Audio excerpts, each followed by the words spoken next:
Drop Bears and friends. This is day 4 or game 4 of our DDA or Dungeons Dragons Australia 10k member bonanza for the most part. I'm DM Mick. I'm going to be trying to herd cats or run a game, I suppose. Once again, I would like to thank all of the ModMin team for making all this happen. They've been putting in some long hours. Once again, it is all volunteer work, so thank you very much to them. Also to our Twitch guru, Sheldon, who is using some sort of sorcery or black magic to post us on the internet somewhere, hopefully where people can see us. So this is game 4 of 4 for our 10k member bonus. This is our affiliate game, so welcome to our affiliate. First of all, I would like to introduce everybody to Chris. Hello, hello. Yep, go ahead. Just introduce yourself to the Drop Bear family. Sorry, I wasn't sure of the structure, even though you literally just explained it. Hi, everybody. My name's Chris. I live in Victoria, and I've been playing D&D for a long time, actually. We started with 3.5, and it's probably the only reason why I can actually talk to other humans now. So it's been very helpful for my interpersonal development and a great excuse to get friends together. So I think that's probably why I've stuck with it so long, that storytelling experience and just, an excuse for people to gather around when we can get them together. So. Excellent. Good to hear. Now, you are here on behalf of Glowcraft, I believe. Why don't you tell us a bit about them?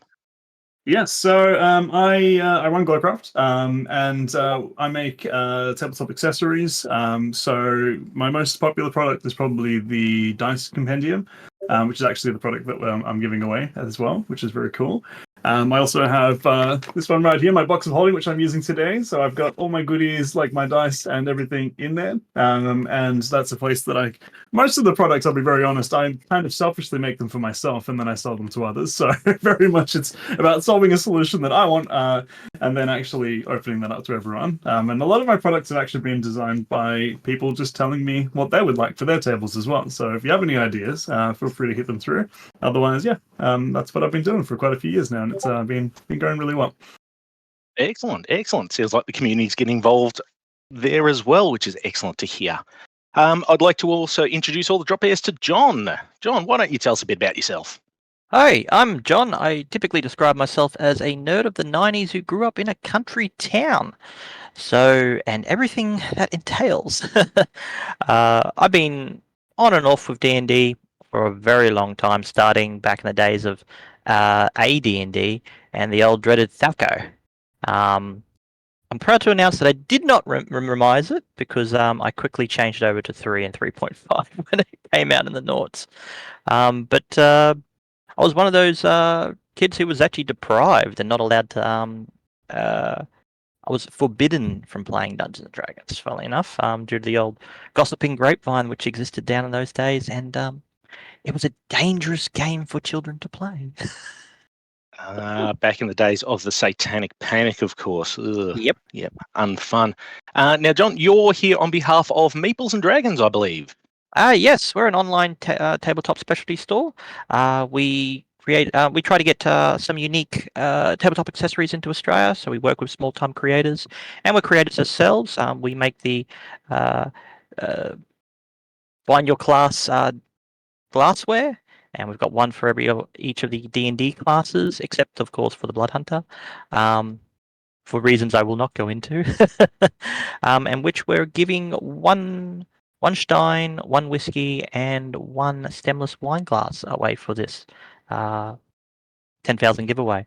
But we also have we also stream, and we got an ongoing D&D homebrew campaign, Radiant Shadows, on the Meeples and Dragons Twitch channel, and we got a new show lined up this week where we get a bunch of the cast together to do a sort of recap of what has been going on and to discuss various aspects of the characters. That starts this week on Wednesday.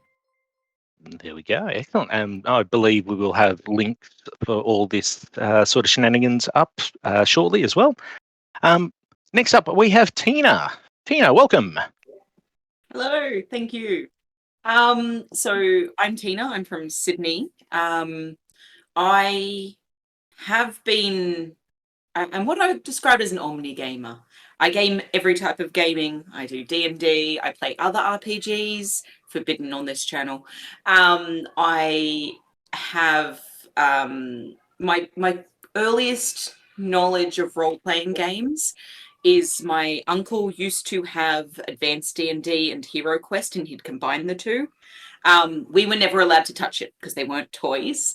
But as children, we used to take choose your own adventure games and turn them into a little role-playing session with the 4 of us kids.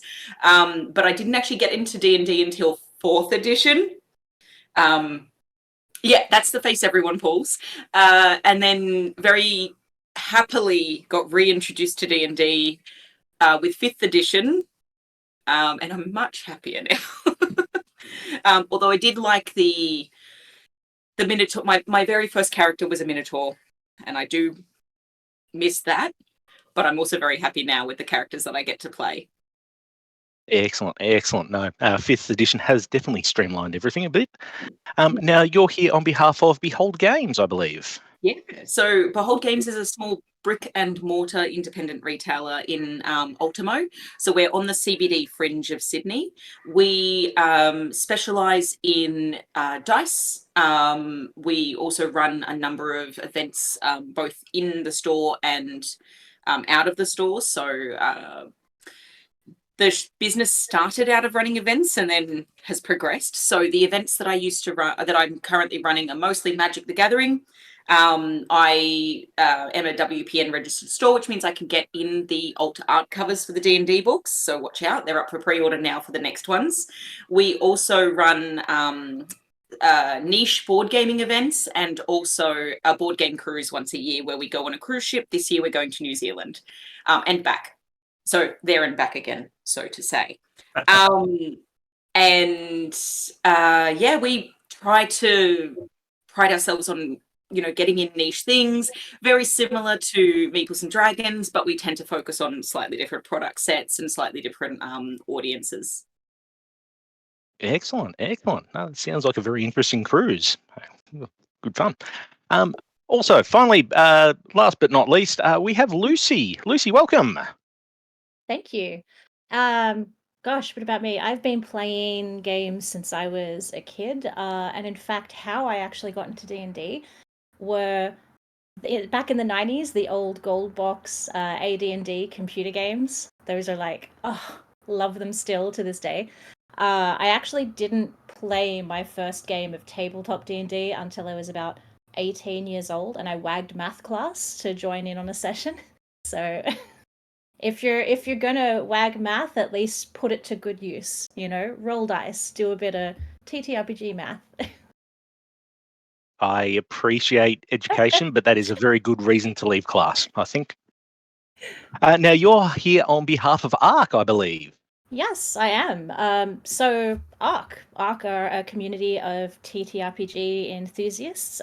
We pretty much want to share these experiences with as many people as possible, as well as supporting and encouraging indie game designers and creators. Excellent, excellent. Definitely a good cause there.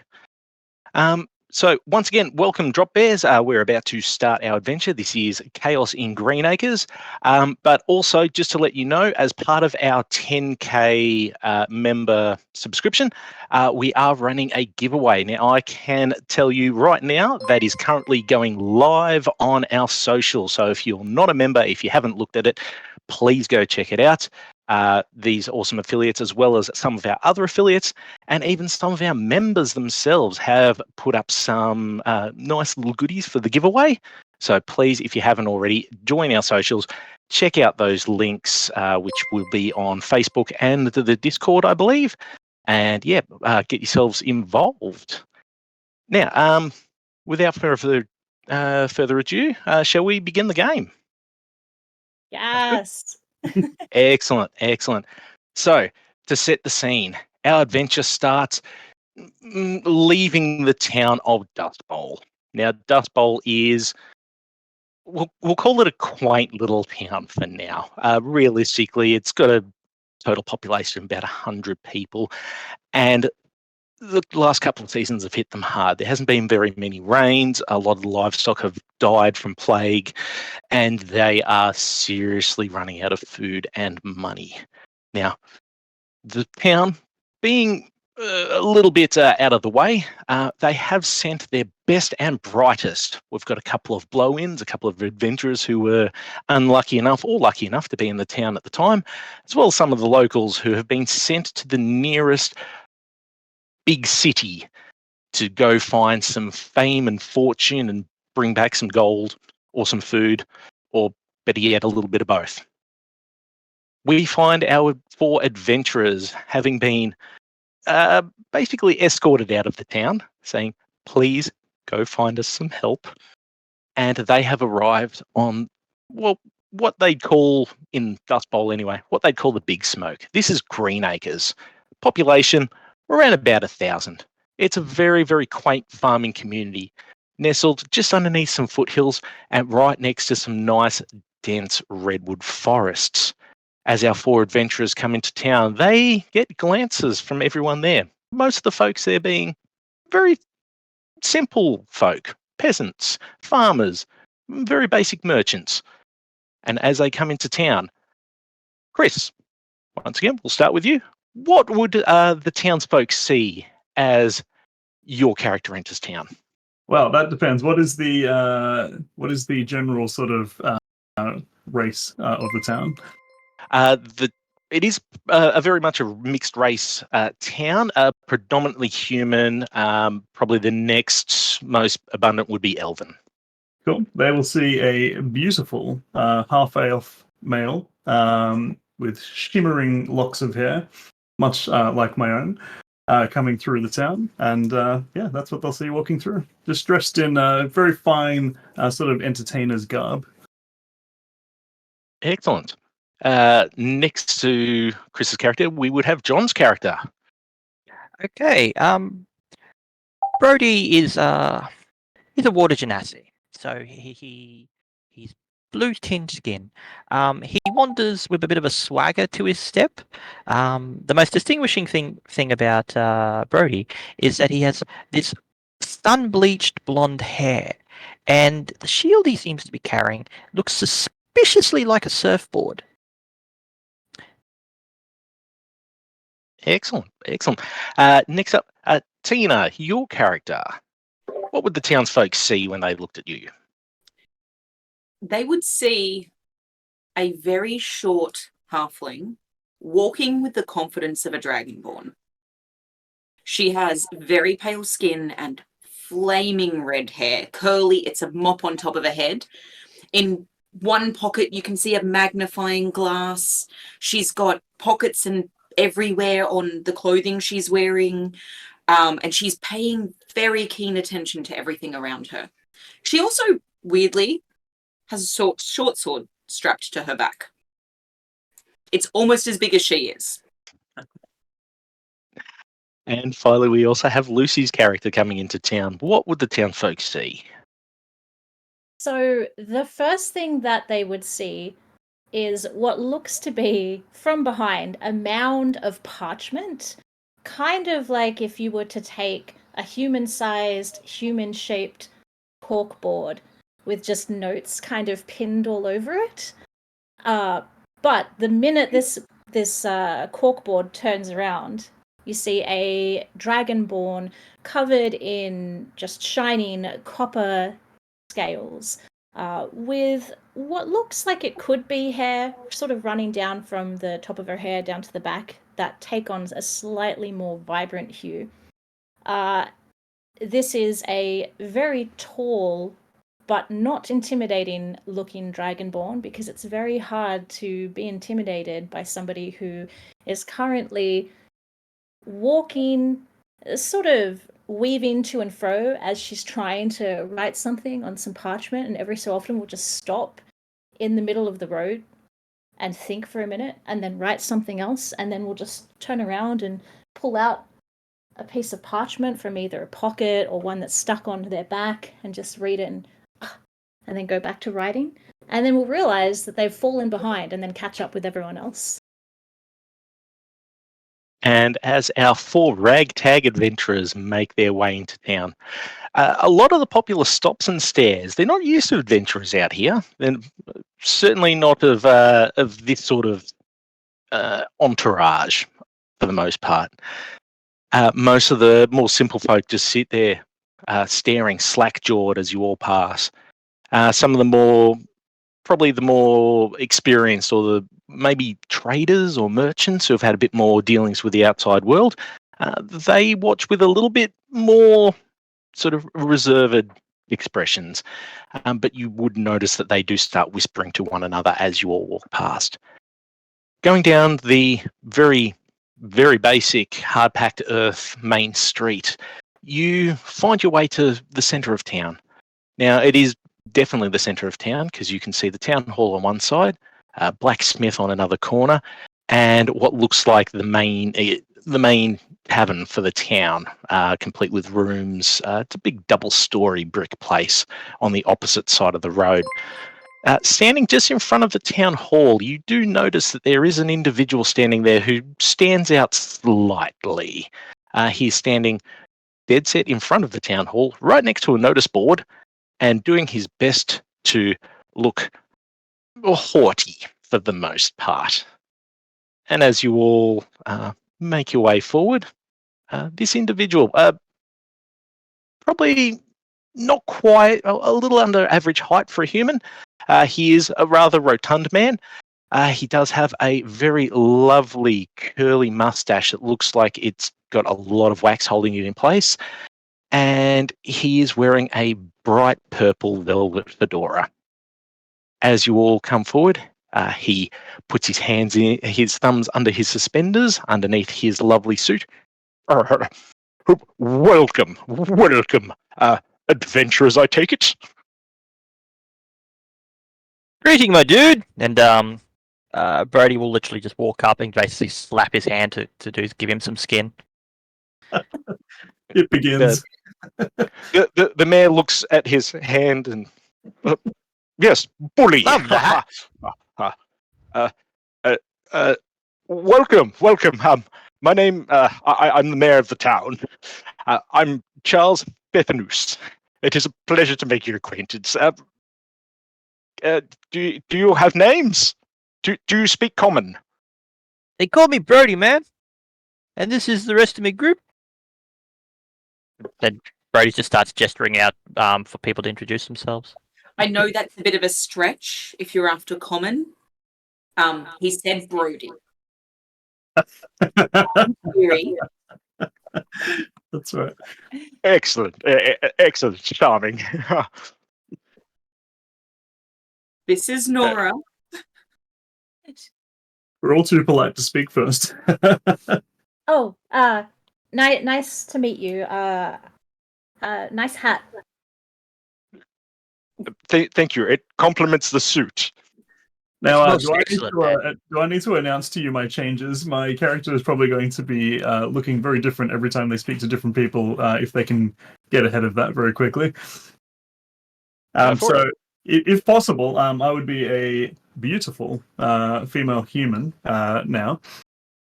And I'll introduce myself. I'll run my finger, I'll sort of linger when I'll do a handshake and linger with the finger. They call me uh-oh. I don't know why. Oh, you changed again. I sort of I give Brody a look. Is that short for anything? You can see he's a little bit flustered at this stage. Oh no, he's totally gnarly, man.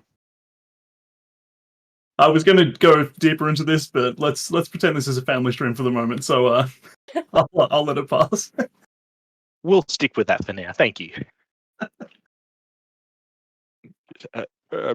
Well, welcome to the town. This is Greenacres. We don't see many of your sort out here. It's generally a quiet, safe area. Well, it's actually very fortunate you are here. We've possibly run into a spot of bother. Oh no, man. Yes, and he gestures to his side where it looks like there's a job notice board, or at least a community notice board.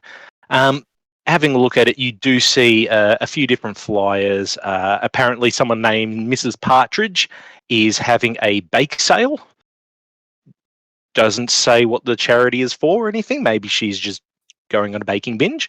There's a couple of other flyers also looking for things like looking for dog sitter. Another one going, have you found my hat? It flew off my head yesterday. It doesn't seem to be signed by anyone. It doesn't even describe the hat. That's a very odd note. But the two by far biggest notices there both look very official. In fact, they're actually done in typeface, so it looks like they've actually been printed. Shock and awe. One of the notices say, wanted, goblin ears. And then underneath in smaller script, now that I've got your attention, goblin bandits have made off with the tavern's latest delivery.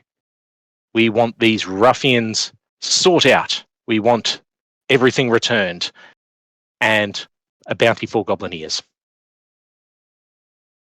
There's no price listed or anything like that. No directions, nothing like that. But you're guessing they're fairly new to this whole we've got an issue thing. The other notice has a little bit more detail. Bandits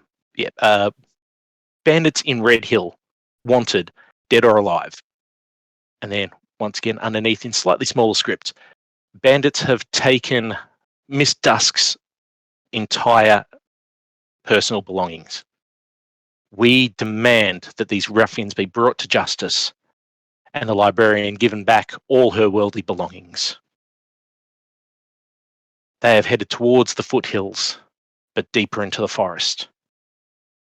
Track them down. Reward offered. Well, that gets Nora's interest. The mention of librarian or anything book or library adjacent. I too am excited about the reward offered. I just think it would be much nicer than cutting off ears of goblins as well, and well, we could just see what's in the library as well. Was the delivery the goblins' ears? That is a very good question. That seems a bit harsh. It's unclear.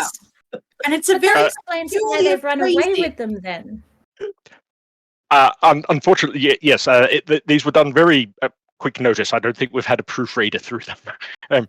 But no, the goblins have stolen the tavern's latest delivery. So we're putting a bounty on the goblin ears. So do you want the pay per delivery ear. as well? Yes. This notice is good, sir.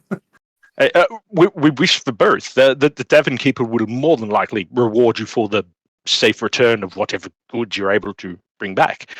But we're also offering, a bounty on the goblin ears. We're just trying to say that it's a bit gruesome, dude. Peeling off people's ears. I can't think of any spell or a component or anything that would require a goblin ears. Maybe she's just going to start looking through papers just for the next, completely forgets the conversation, is just looking through her papers. Yes, I'm unsure. Jerry, our blacksmith, has offered a bounty for them. Huzzah. What'd they take? The entire delivery for what the tavern was getting. I believe it was food and more than likely some alcohol.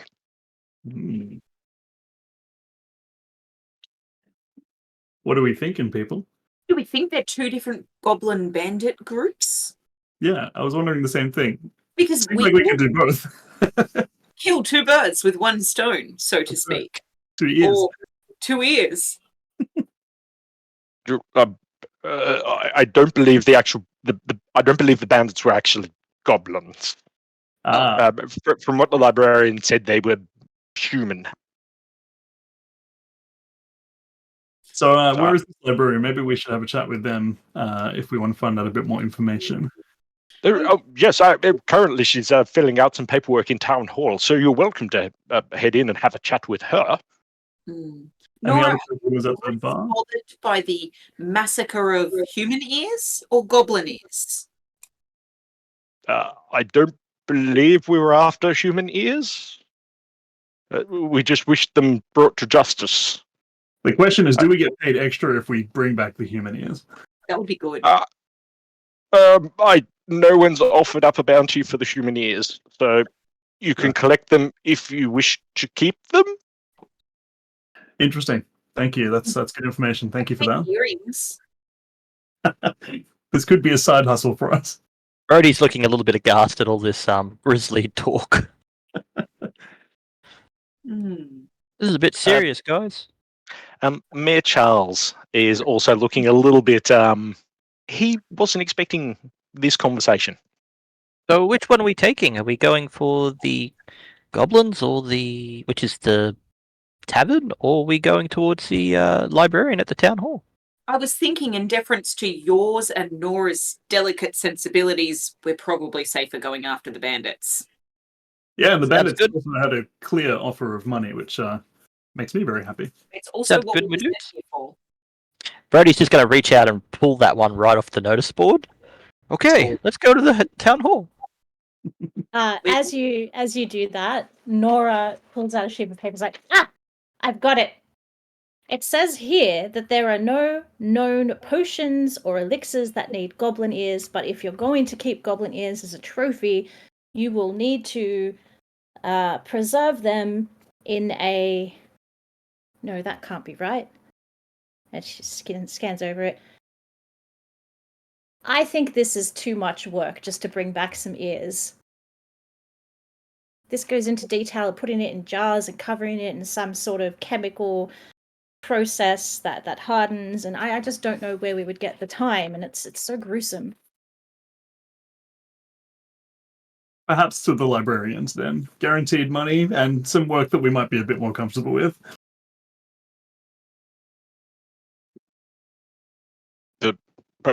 Very well. The town would be overjoyed to have someone help with either of the issues.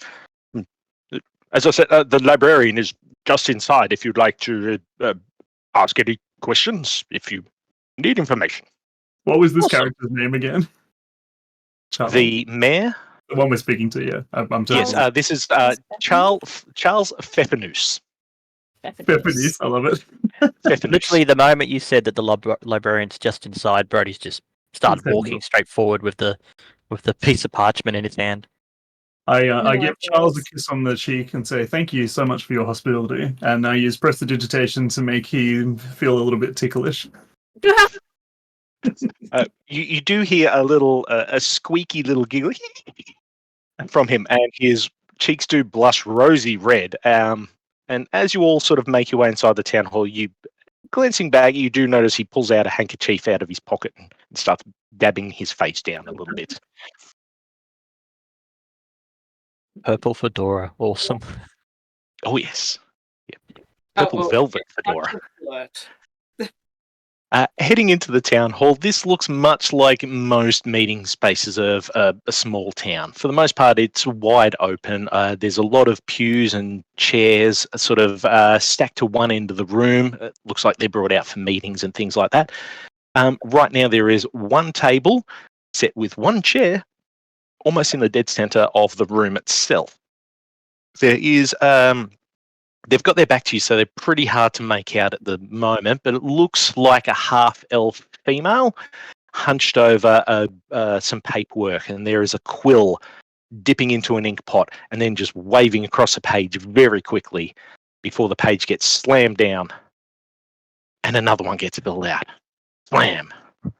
This person looks very accomplished at filling out paperwork. Brody's just going to Nora start is striding intrigued. over.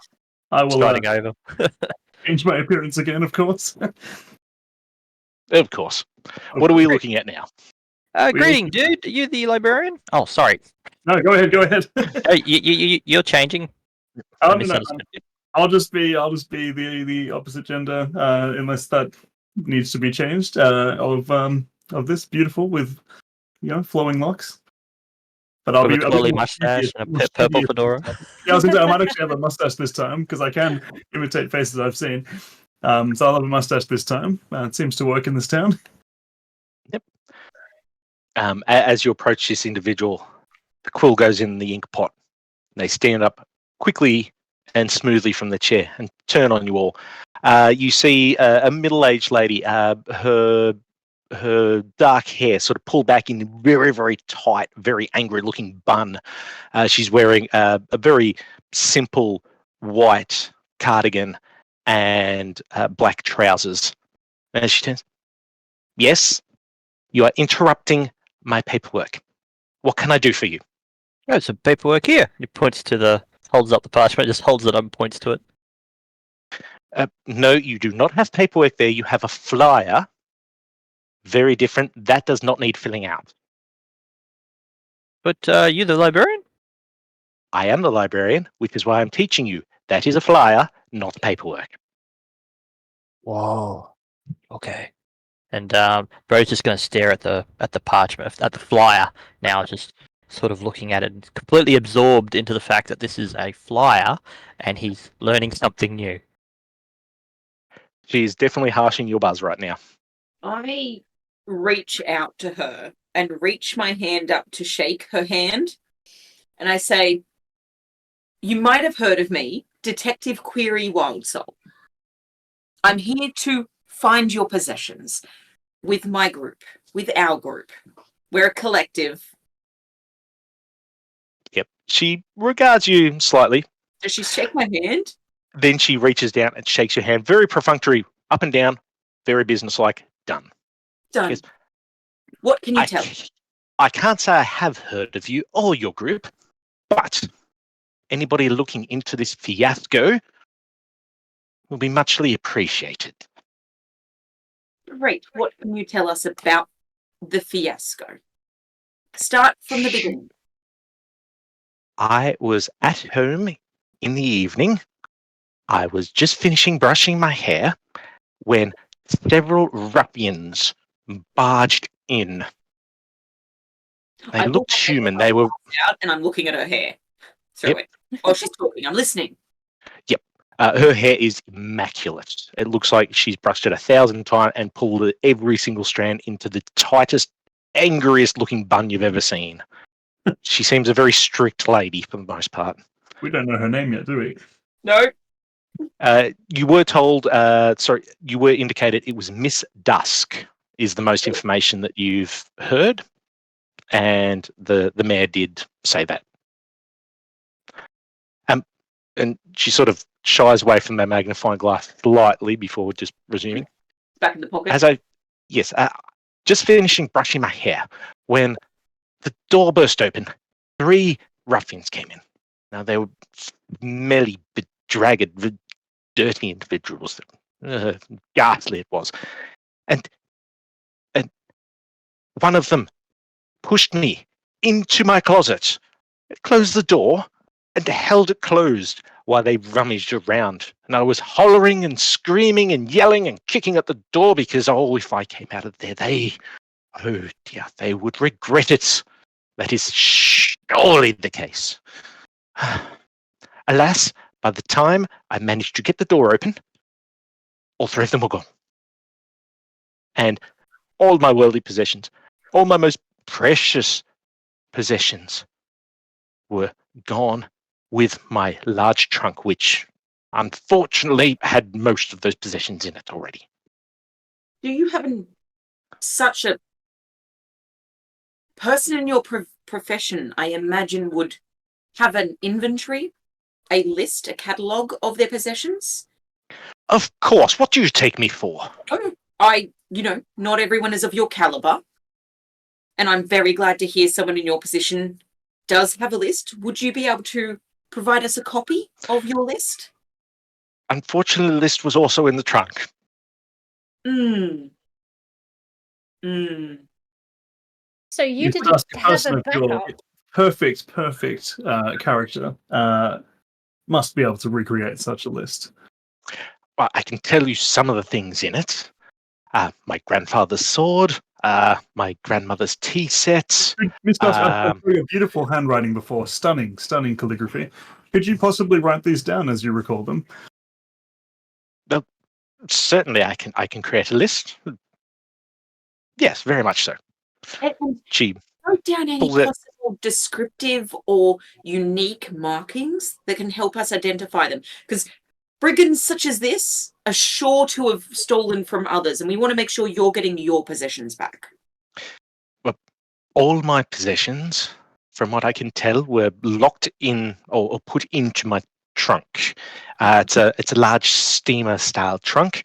It is a very nice mahogany. I oil it weekly. It's actually quite lovely.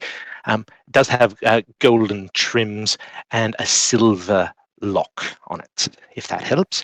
But in terms of other details, the most I can tell you about these ruffians, one of them smelled like campfire and stale alcohol.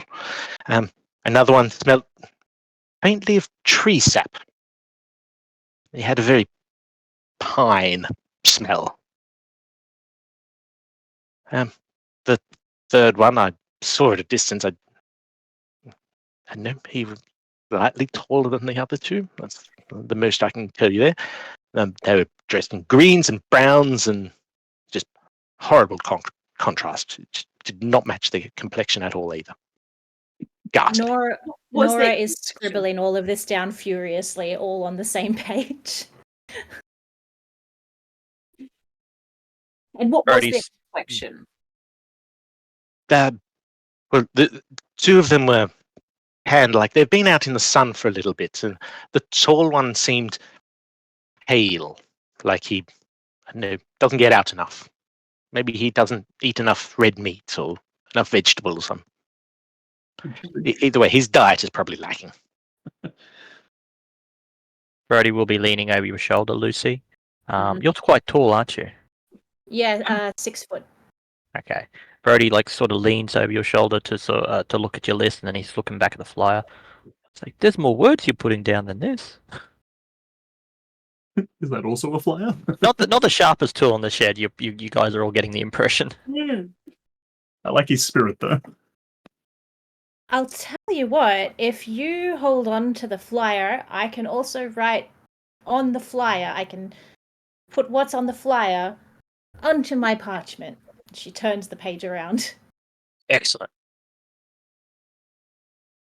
Just in short form, starts writing it down.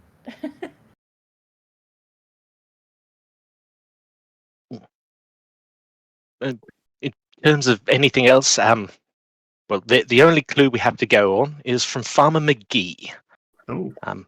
Yes, apparently he was out there getting his goats to stop fighting, shall we call it.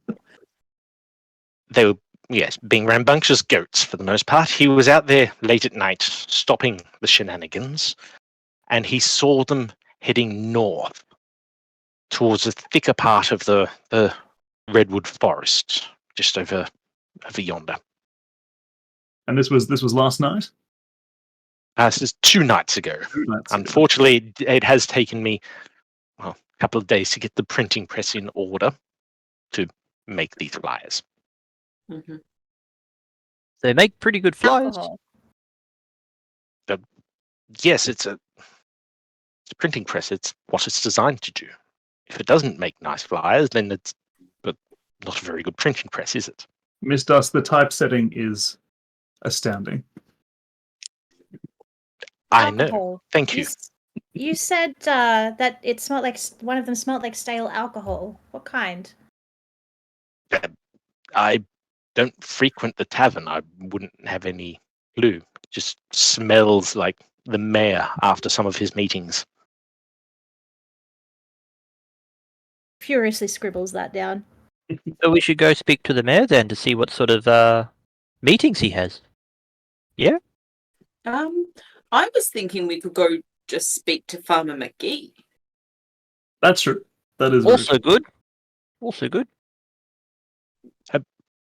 Very well, if you wish to speak to him, towards the outskirts of town, heading towards the foothills, Yes, the last house on the right, the one with the very well, the gates and the fences with the most disrepair. It's the easiest way to describe his dwelling. Are his goats violent? Not that I've seen. I can't say I visit much. Oh, you don't These want to fight a goats goat. bring- They're pretty vicious. We could take care of them for you. I once had a wrestle with a goat. The goat won. Are you sure you're capable of going to get my belongings back? She seems a little bit, yeah, a little bit Oh, we're concerned. more at than the able, moment. dude. Mrs. Dusk, I assure you, whilst as individuals we may not be much, as a team, we are so far undefeated. Yeah, what she said. It's You can Ms. rest easy. Dusk or Ms. Mistress Dusk if you were in my establishment. Mistress, you say? Thank you. Ms. Dusk, If you you can are in need of a tutor, I am Mistress Dusk. I'm Yes. sure we can teach each other things for sure.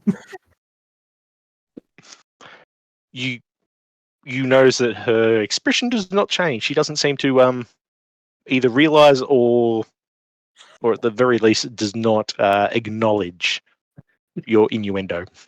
I expected as much. I think it's time for us to go to the farm. I think we have all we're going to get from here. Agree. I Alrighty. wonder if I should have put these on separate pieces of parchment. It's okay. I'll remember that they're separate. It's fine. Let's go.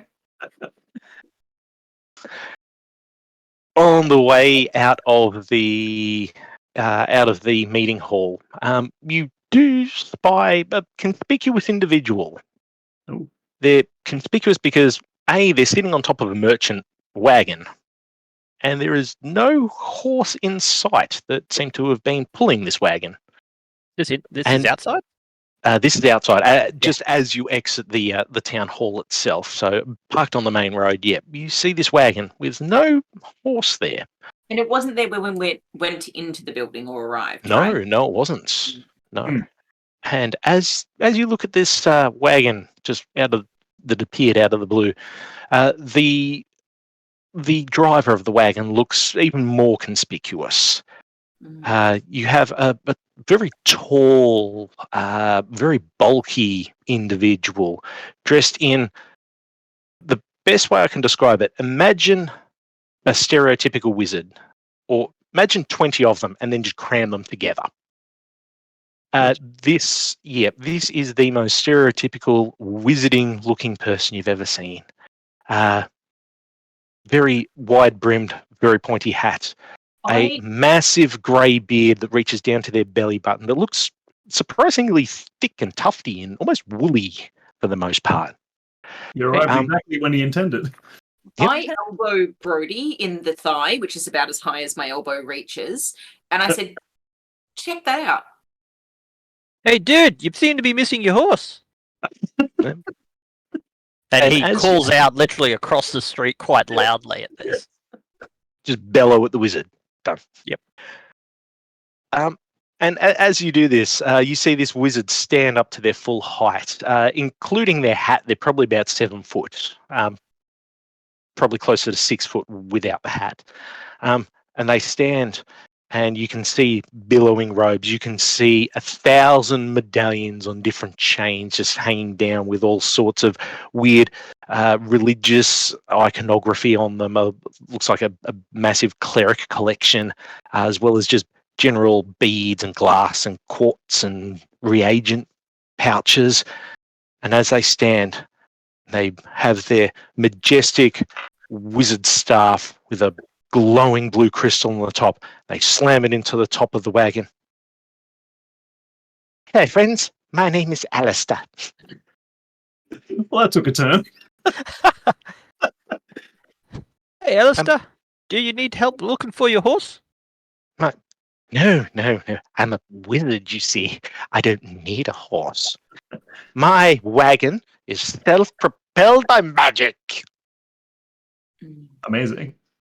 No I way. was feeling a little bit underdressed now, so I use prestidigitation to make my cape also billow.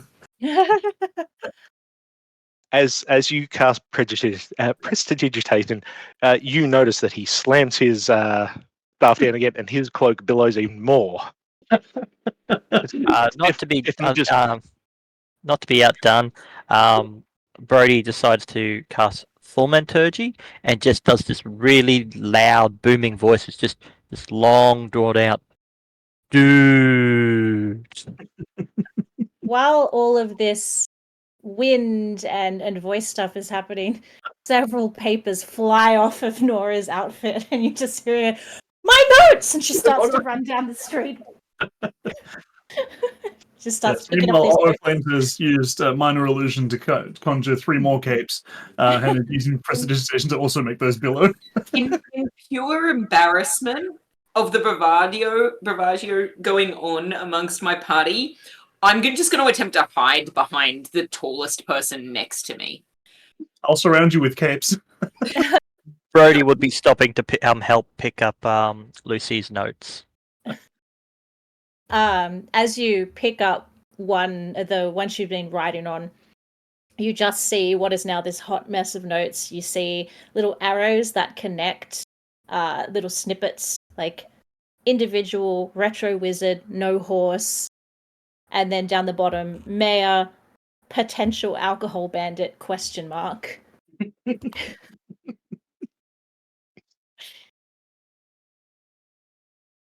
Well, tell us your story, wizard. You're in this town for a reason. This doesn't seem like a town you would normally frequent. But no, you see, I'm on my way through. Actually, I'm heading towards the nearest larger town. Unfortunately, my magic does need a rest, so figured I'd pull over here, and find something to eat and do, and I needed to test some of my magic. Oh, you're adventurers, yes?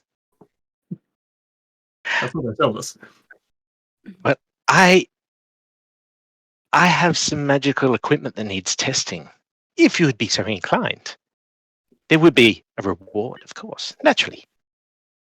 We are mostly after monetary rewards right now. Would you be able to furnish us with financial rewards for performing your testing? Oh, financials? Yes, very much so. Yes, please.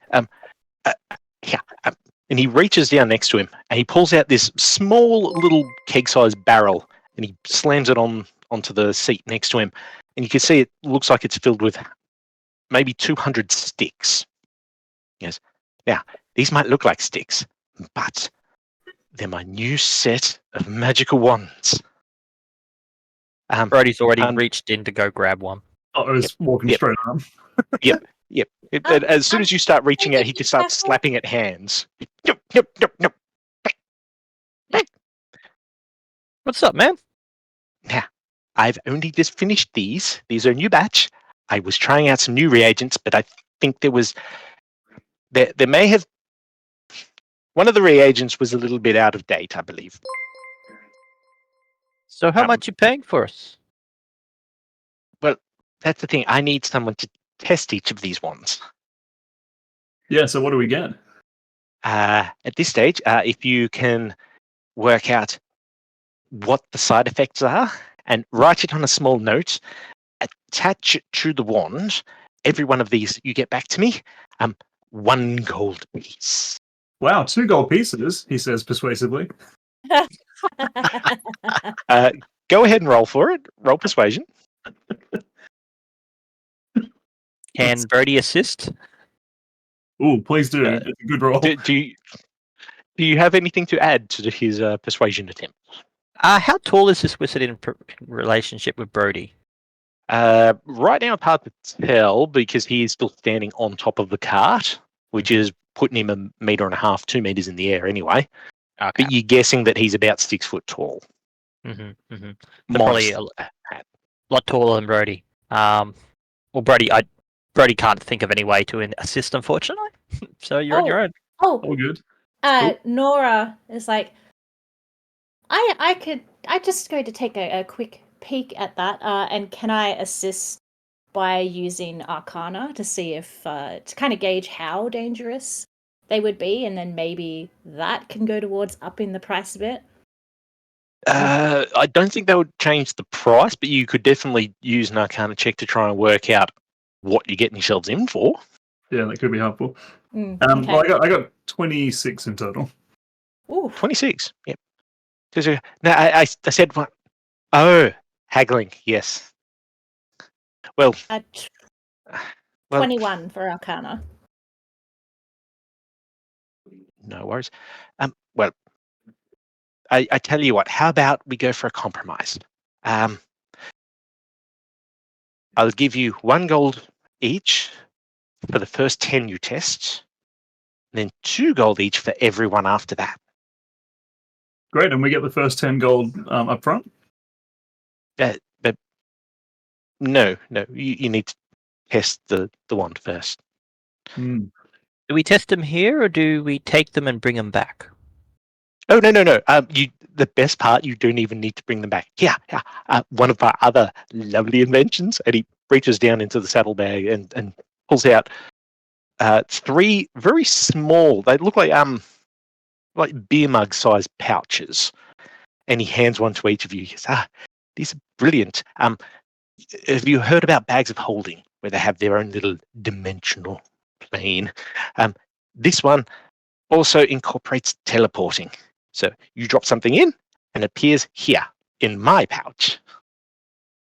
Can I insight check this guy to see how worried he is about the side effects, considering he could do this himself to determine the side Go effects? for it. Yep. Fair question. I would also be wondering similar. No worries. Because you both got different backgrounds, you can both do an insight check, please, And in typical rather than fashion, assisting one another. the dice rolls are on fire. 10. 10. Look, 14. he seems like a very trustworthy dude. He seems on the level. You know, he's going to give you Brody's money quite pleased just with for this guy. product testing. Yeah, this is. Yeah. He doesn't seem worried. No, it's fine. So the other roll, 14. 14. He seems very eager to make this deal work. He doesn't seem worried, but he also doesn't want to do it himself. Mm-hmm. So I'm just going to straight up ask him, and I'm pulling my magnifying glass out because it sometimes can be used to help intimidate people and convince them I'm looking really closely at things. So I'm very aware of its psychological benefits on people. So I pull it out and I start looking at the wands. And I'm like, is there a reason you're not testing these yourself? And and he will reply to that very shortly. Now, there was an Arcana check as well. What was the final total on that one? Sorry? 21. 21. 21, yeah. So, yes, having a brief look at them, you can tell that they are magical wands. They are very simple ones. They are very easy to use. They're basically built for anybody to pick up and wield for the most part. They're idiot-proof.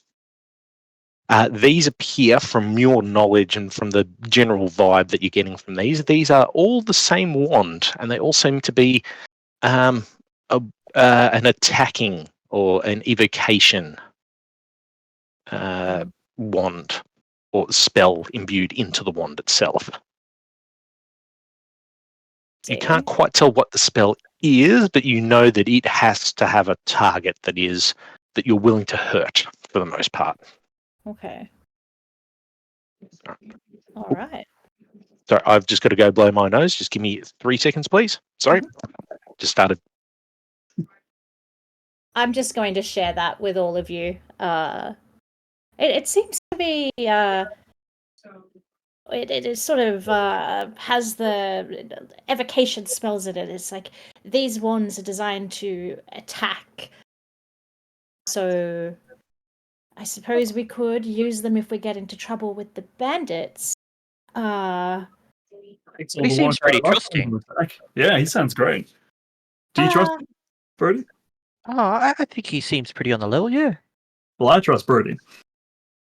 very good with people, so I'll defer to your judgment. But I know magic, and those simple in design seem to be effective, and it seems like he might be trying to corner the market on idiot-proof wands, where anyone can buy a wand and use it to attack someone. Which, now that I say that might not be a good thing, but You should get it on the ground level. This could be the next big thing.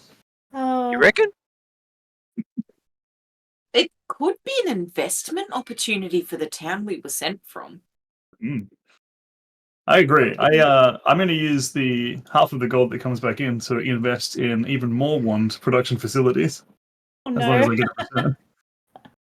Just I'll out just of go character for a sec. Lucy, can I grab your character's name? I keep referring to you as Lucy. What's your character's name? Sorry. Nora. Nora. Okay. Yeah.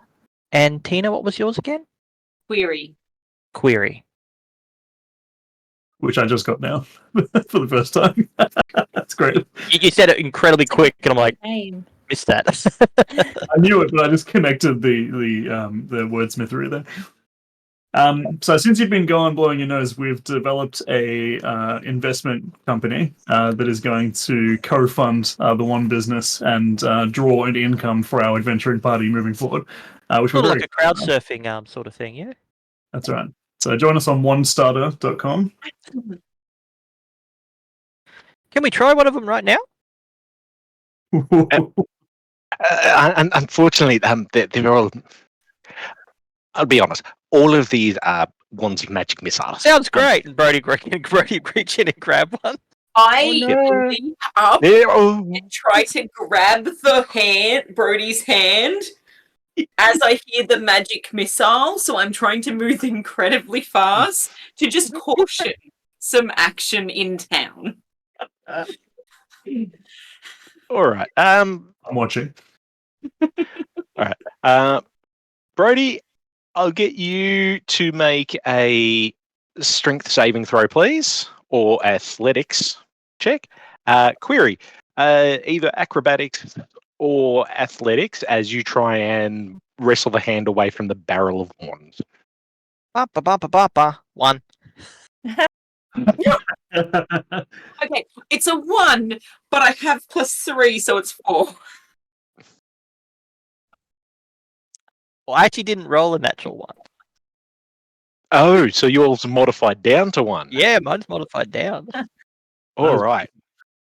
So this is like watching two toddlers fight. It's just both of them. What can I say? His arms are above my head. Yep, it is a very comical looking wrestle, but yes, you do manage to stop Brody from getting a wand, and finally you reef it away, slapping him on the back of the hand. He's like, oh, leaves the wand alone for a moment.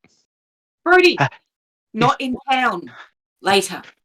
I was only going to target the fence. Uh, Potentially a goat. I can do the goat later. Yes. I Goats are prefer vicious, man. not.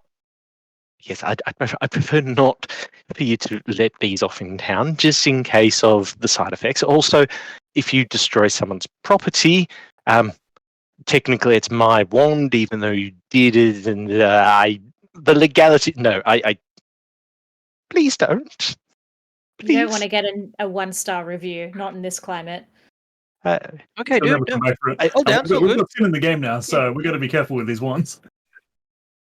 So do we have a deal? Yes, please, if you're willing to test them for me, please. Yes. Yep. Fantastic. Brody's Excellent. literally going to take as many as he can. Well, Alistair is one step ahead of you there. He has literally just pulled out 4 sacks, and he is just piling wands willy-nilly into each of the sacks, just completely at random, until you've got 4 roughly even sacks of wands. Fantastic. And he hands one to each of you. And then he hands over one of the tiny little enchanted pouches to each of you as well. Like giving Yes, candy to a baby. So please, yes, just write a quick note on the little tag that's hanging off the wand, just telling me what the side effect is or what the extra effect is, and then just drop it in the little pouch. It'll come back here, and I can start cataloguing and working out how much to charge the populace for them. Nora, you have a pen, right? Oh yes, I'm using this one. Here, she holds out a collection of quills with different feathers on the ends. Ooh. I'll take the one that looks the most regal, please. That would be this one. It's this beautiful, what looks like an ostrich feather. Stunning, thank you. You can actually put that one in a Thank you. hat. I've done it before for fancy parties. I'm going to intertwine it in my mustache.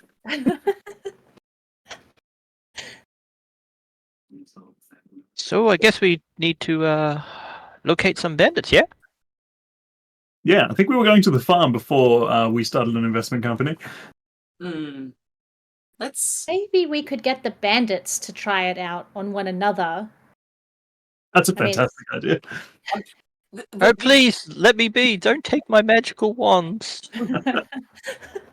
The only risk is that they then use it on us. That's true. We could hide it. Here. We maybe they- don't want to hand this over to anyone.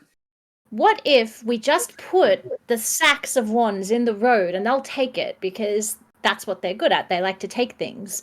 And then maybe I can conjure up an illusion and then they'll try to hit the illusion. And then if there's any ill after effects, then the bandits will get the side effects and not us. I kind of Or wanted we to could use just one. throw the sack of magic missile wands at them and see what happens. Entire I think with wands you need to aim, right? You're the magic person. That is true. That is true. Yes, as a magic user myself, wands you do generally need to aim them. Yes, that is correct. I can confirm. So, how do we come back to you to collect the payment? But my magic, the magic that makes the wagon move. I'll be here for 3 days. Okay, so you will be here. Okay. Very much so. Yes. Does Mhm. that bag work in reverse? Can you send us our payment instantly each time we send you a wand? No, it's only one direction. But 2-directional bag. Now that's a money-making idea. I'll That keep would that be in time. Yes. That'll be one of my next projects. Yes. So you promised to be back in to be here for 3 days, yeah? I'll be here at least 3 days while the wagon recharges. Yes. Mhm. And your Cool, man. name? Can I insight that one? Please. And Alright. your name? My name, Alistair the Magnificent. Oh, my cape. Or just Alistair to friends.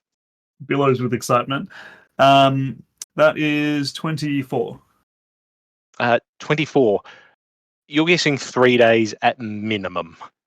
He doesn't seem to want to, talk about how much magic it actually takes to run his wagon and how inefficient it is. Okay, that's Yes, good. At least we know we're going to get paid. So, I suggest to the party, do we want to start walking to the farmhouse while we continue to discuss strategies about the wands? Agree. Yes. Definitely. Thank you, wizard. Excellent. Billow. So just out of curiosity, how many wands did we actually get each? At this stage, for the purposes of the adventure, unlimited. Ooh. In terms of the actual, in-game lore, you guys got about 60 each. Okay. I liked your first answer. Okay. So Just gives me a don't be moment, I'll shy. right back. You don't have 3 or 4 each, and that's it. So Farmer McGee. All right. I- So as Well- do you guys wish to talk strategy as you're heading to the farm? So I just don't worried about think that giving any of the people we're meant to detain a powerful item is in our best interests. Of living. I do agree with that, but then things with magic can go awfully awry, and well, I'm still learning about everything, the world, magic, everything. I love learning. It's so much fun. But why outsource? Why pay people to try it? And then, I mean, 1 gold, that's danger money. I just feel like I'm going to come back to town with 1 less arm and maybe none of my tail. It's okay. We've got people can heal. Arms can be regrown. We We're have the inventing. technology. I think we can regrow them, but I'm more worried that if I blow my arm off and it goes somewhere else or a goat runs off with it, I mean, anything can happen. This is a genuine concern of mine. Maybe after Farmer McGee, and I know Brody, we will come back for the goats if we have time. But maybe after Farmer McGee, when we're safely out of town, we could all test 1 wand each to get a bit of a gauge of what they could do before we decide to hand them off to people. Should give a Okay. wand to a Brody, goat. you can go first. Oh yes. Oh, definitely, Maybe. definitely. If you guys are not going to stop him, he will literally grab one and target the nearest tree on the way out of town. Oh, okay. Nora's going to take several steps back and just wrap her arms around herself to make sure none of her papers fly away. Oh, we should watch it. I'm behind Nora. I'm in front of both of them, staring intently at you. He's like, so looking at you guys. approaching the very outskirts of town, you can see sort of the broken fence and very shoddy, upkept yard that you're guessing would be Farmer McGee's. There is a straggly, old, very gnarled-looking tree on the opposite side of the road that you are more than welcome to target if you wish. Done. No worries. Roll a D400 for me, please. And here's where the random happens. Right, I was guessing in that.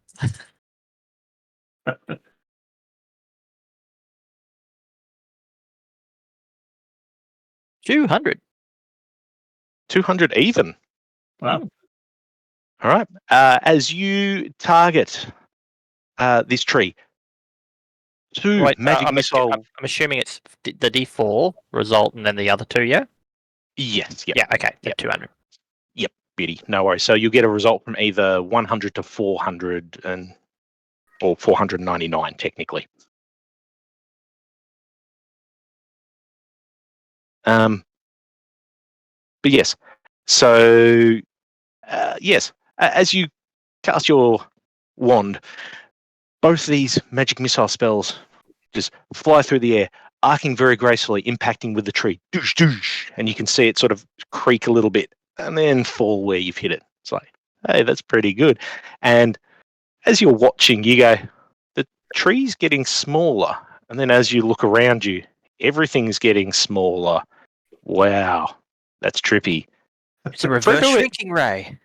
For everybody else watching, yes, Brody has enlarged to a large creature.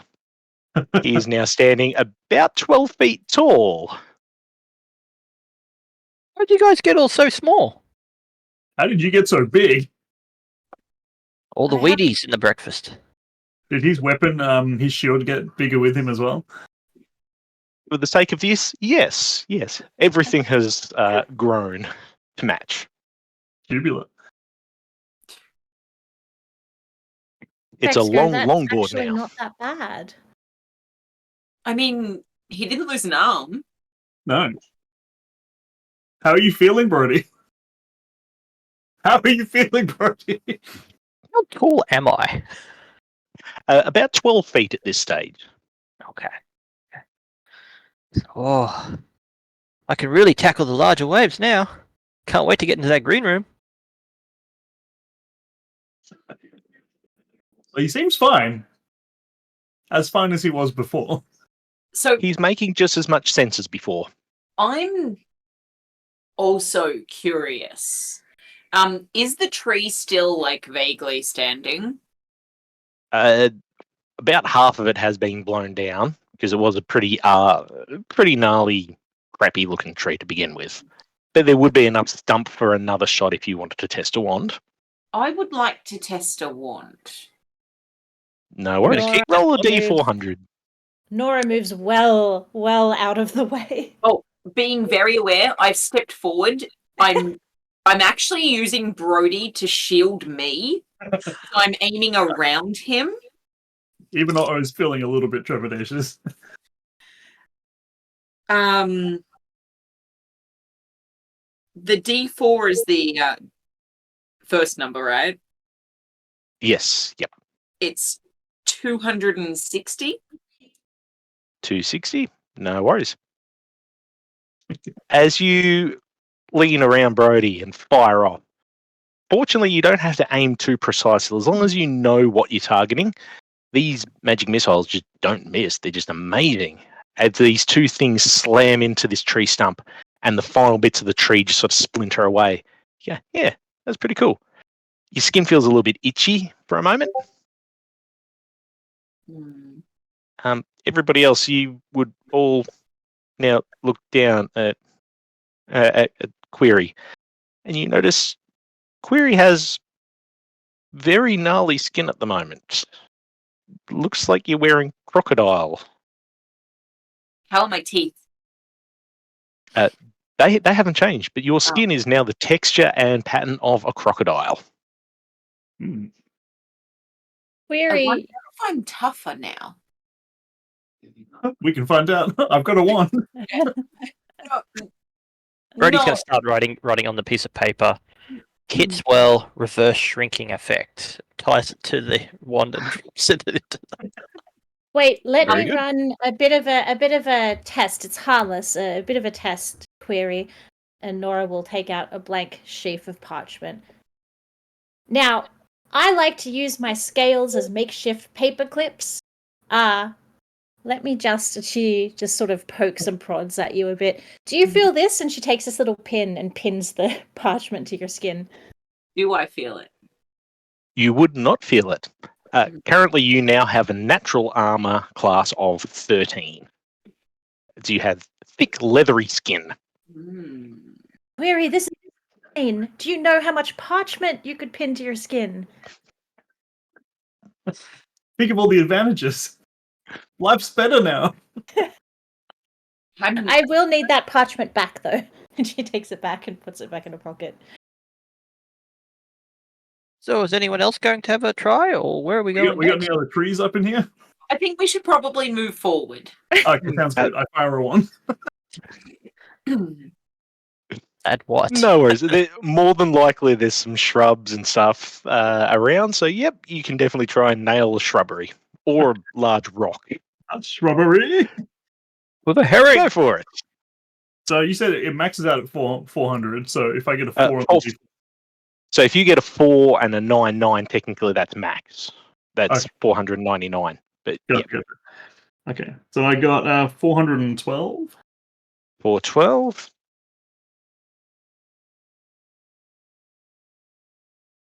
Alrighty.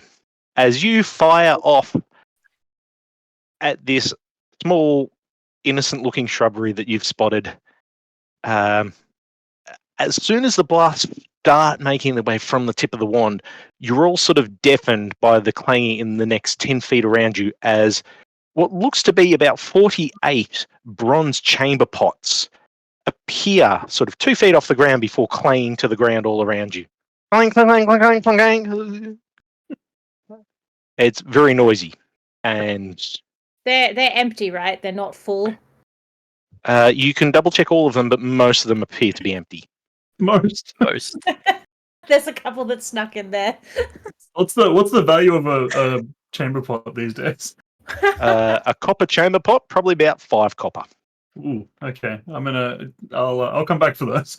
Can we put them in the bag? And I wrote, 1 works perfectly, no side effects, and I drop it in. On mine, I say, it appears I am a crocodile, and I just dump that in their thing. That's it. Very good. Nora's going to start taking some chamber pots and putting them in this bag of holding. With a bit of parchment, she just writes, "Please hold on to these for me," then throws it in there with the chamber pots. We can split the chamber pot windfall for sure. Very good. Alrighty. So, is there any more testing? Over there? Unless mean, Nora I wants to guess go. Oh, I guess Nora will. She's looking around. It's like, what's the worst that can happen? And Famous fires, passwords. fires at another nearby shrubbery. Poor shrubbery. Yep. It All right. look, it probably did something wrong in the past life or something. So, Okay, let's see. So, it's the number on the D4 plus whatever I rolled. correct. Yes. So 364. 364. No worries.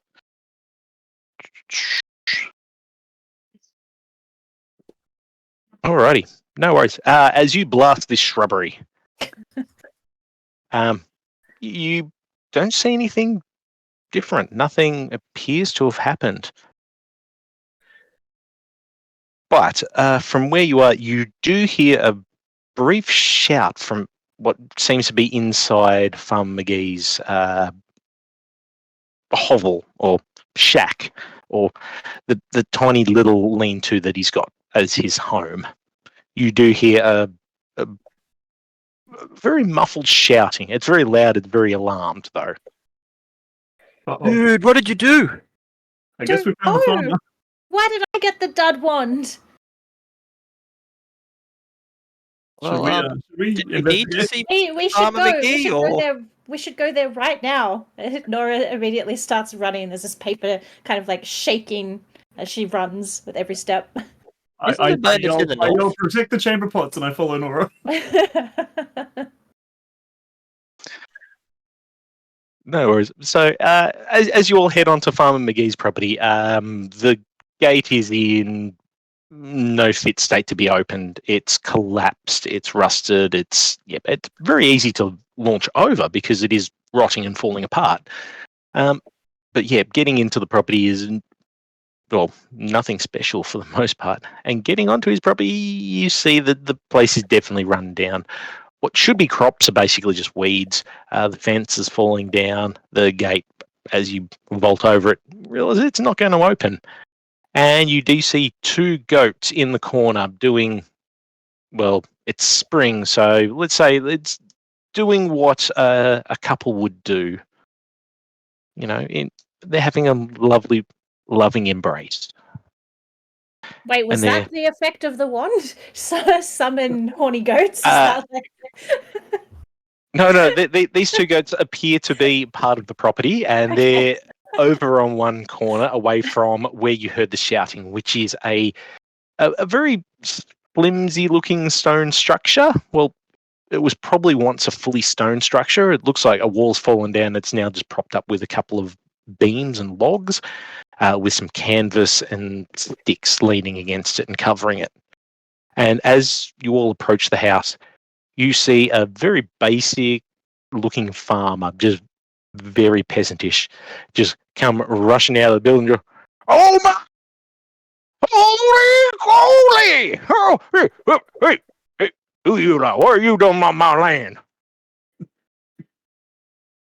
We're looking for bandits, goat herber dude. Query stands behind Brody and does stealth. Just like, oh, You Well, can certainly definitely big enough hide behind him. now. Yep. Roll a stealth check for me, please. Yeah. And as you look around, oh, geez, you're a big one, aren't you? Hey. You just keep going up. 17. He's been having that goat. The farmer does not seem to see you. Good. Well, does not acknowledge you at the very least. Hey, I'm no bandit. What are you doing on my property? What are you doing here? What are you doing here? What? Didn't the librarian tell us that you'd seen some bandits heading north? Where's the redwood from here? Oh, you're looking for the bandit. I thought you were calling me a bandit. Nah, I'm no bandit. I've seen the bandit, so I saw him. I was separating you. Wait, you two, duck out. I'll get to them later. But yeah, I was out here looking after my goats, and I saw 3 people. And we're going that way. And he points towards the road out of town, leading deeper into the woods themselves. So I'm going that way. They were carrying something big, look heavy. Like a trunk of some kind? Could be a trunk. Could have been a tree. I don't know. It was dark. No, wasn't paying all that much attention. I think we've gotten all we're going to get from this gentleman, but we do have a direction to go. Hey, you can go if you. Yeah, I need to go see the mayor. Something wrong is happening around here. I think this land is haunted. I think there's ghosts. Oh, I don't believe in ghosts, dude. Oh, you should. What about One of them. Post. One of them came into my barn here. He turned my ground name. He turned my fire green. Have you ever seen a green fire? It's unnatural, I tells you. It's unnatural. I'm very glad my character understands Undercommon. I'm bloody loving this goat herder, man. Can I translate for the group? If you want, yes. Do you speak Boomhauer? No, I don't. I speak Undercommon though. Good enough. Brody would Oh. like to just like lean over and look into the door to see if he can see this green fire. There's no door. There's a gap in the sticks and the and everything. But yeah, having a look in, there is a cooking fire with a pot over it, and sure enough, the fire is a bright, beautiful emerald green. Oh, Hey, check that out. Fire's green. I write it down and I just surreptitiously kind of place my note into the bag and sort of close it up. my character, based on their name, likes fire quite a lot and does have the control flames cantrips. I'm hoping I might be able to discern a little bit about that fire if I can roll some sort of check. You can roll an Arcana check, yes, if you wanted to sort of suss out the fire using your innate abilities, fascination, feel like yeah. Yeah. 13 on that? 13. The fire seems to be behaving as normal. It's smoking. It seems to be boiling whatever stew or water is in the pot. It's not behaving unnaturally. The logs and everything underneath it that are obviously being used for fuel, they seem completely fine and normal. It's just literally just the colour. Brody's going to pop his hand on the goat herder's shoulder. He goes, "No worries, my man. I can get you fixed." And he's going to cast Thaumaturgy to change the fire's colour back to yellow. Yeah, he sort of looks down at your hand for a moment and then looks back. Hey, you're one of them magic tours, hey? Hey, big fella. Oh, sorry. He'd be looking up. Sorry. Oh, you're one of those magic swords, or one of them priesty boys. Yeah. Oh, so you banish a ghost? Hey. Oh no! Wait, I seek the wave. Nature of the wave, man. I just plumb don't understand what you're saying. That's all right. It's like you're not talking to a common boy. I just don't understand. He gets down on one knee and looks at eye level. Sometimes the wave seeks us all, or we seek that. He nods and stands up and goes, "Let's go find those bandits, eh?"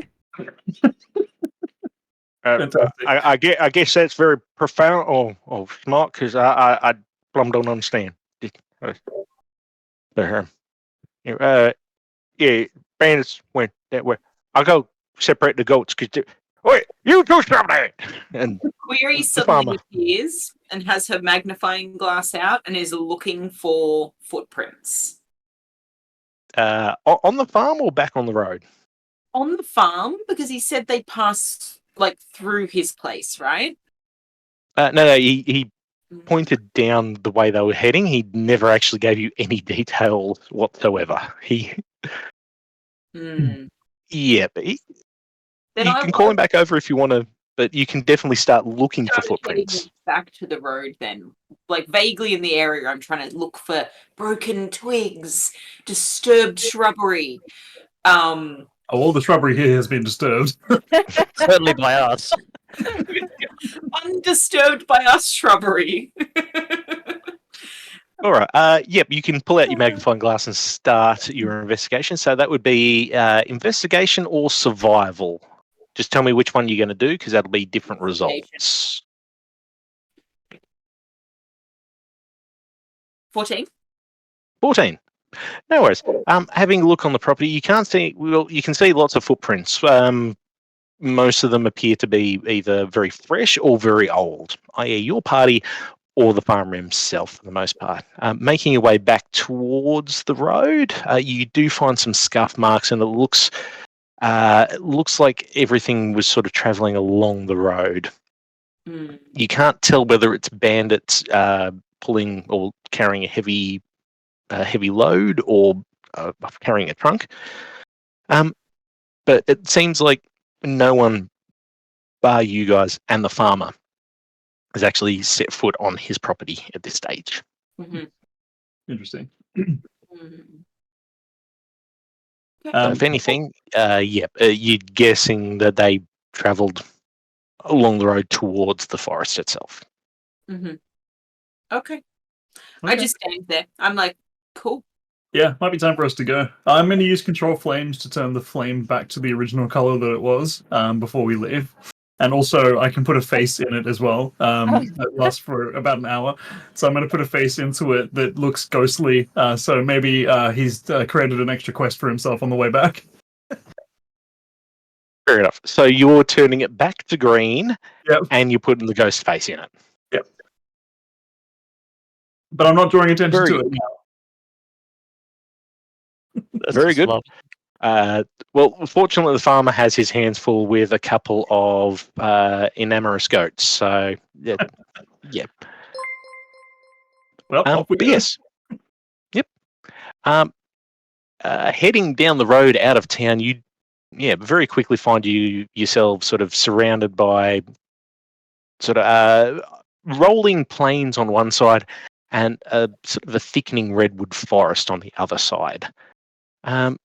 Probably about half an hour out of town, you guys do see what looks like a sort of a game trail or a small track leading into the forest or further into the forest. It could be game trail. It could be actually someone actually using it as a sort of a path. You're unsure at this stage, but that's the only break in the forest that you've seen so far. Everything else is fairly dense, fairly close together. It looks like an old growth forest. Brody was going to kneel down and start inspecting it for tracks which would be of the human variety, or the humanoid variety, I should say. Yep. So if you're looking for tracks specifically, that's a survival check, please. I welcome anyone else to assist if they want. I will just be casting my view more broadly, so I'm not going to be doing a survival check. I'm just going to be overly perceptive of the area because it seems pretty dense and it's starting to get a bit spooky, and I'm not the best when I'm not in a city or a town. Very good. So that would just be a perception check in general then, please. Brody rolled a 17 on survival. 17. No worries. It's weird because, once you get to the break in the forest, this little track, being much higher up than everybody else, you sort of look deeper into the forest. There's definitely been some movement along here. And as you kneel down and get closer to everybody else's eye level, you can see several sets of tracks. The tracks leading into the forest look like they're sort of fresher and heavier boot prints, but there's definitely traffic in and out. Excuse me. Sneeze. No, you're right. And the perception check was 21. 21. Yep. Having a look around, you definitely do notice that this area of the path, it's interesting. The road itself is all just hard packed earth and dirt. Getting to this point, it's all been very much the same. And then a bit further past this little forest clearing path or game trail, you do notice that the footfalls become a little bit more sporadic. So you're guessing that, there's quite a lot of traffic that comes down the road and then heads into the forest. You don't see any other signs of tracking or anything like that, but with the general perception, you do notice that the foot traffic has lessened. And the road does continue through past here. This is just a Oh, branch yes. that a lot of people seem to take. Yes, it does seem like a very popular path. I am going to share that information.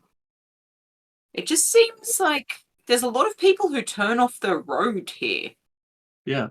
And I don't know Maybe- about you, but like, this is not my vibe. It's a forest. Why would people go off a road to go It's into not a formed forest? path, right? Like it's just It looks like sort of a picture of a hiking trail mixed with sort of a game trail where deer and kangaroos run up and down and stuff like that.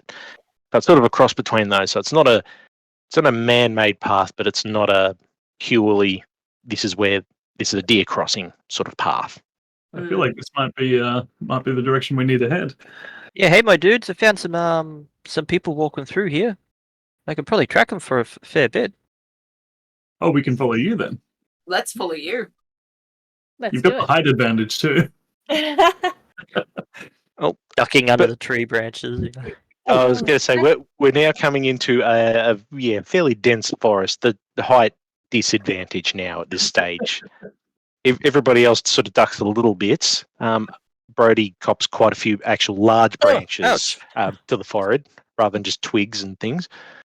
He's going to start but holding yes. up his shield a little bit to try to protect his face. And Query, being a natural person who avoids some of the limelight, is going to be staying as far away from Brody, so probably at the back of the marching order. Yep. To keep an eye to potentially disappear if required. That's fair. That's fair. Yep. Well, so Nora's going this stage you're sort of going in height order. Nora's going to say to Brody, you're not very inconspicuous. Does anybody have a disguise kit? Maybe you could disguise yourself as a tree or something.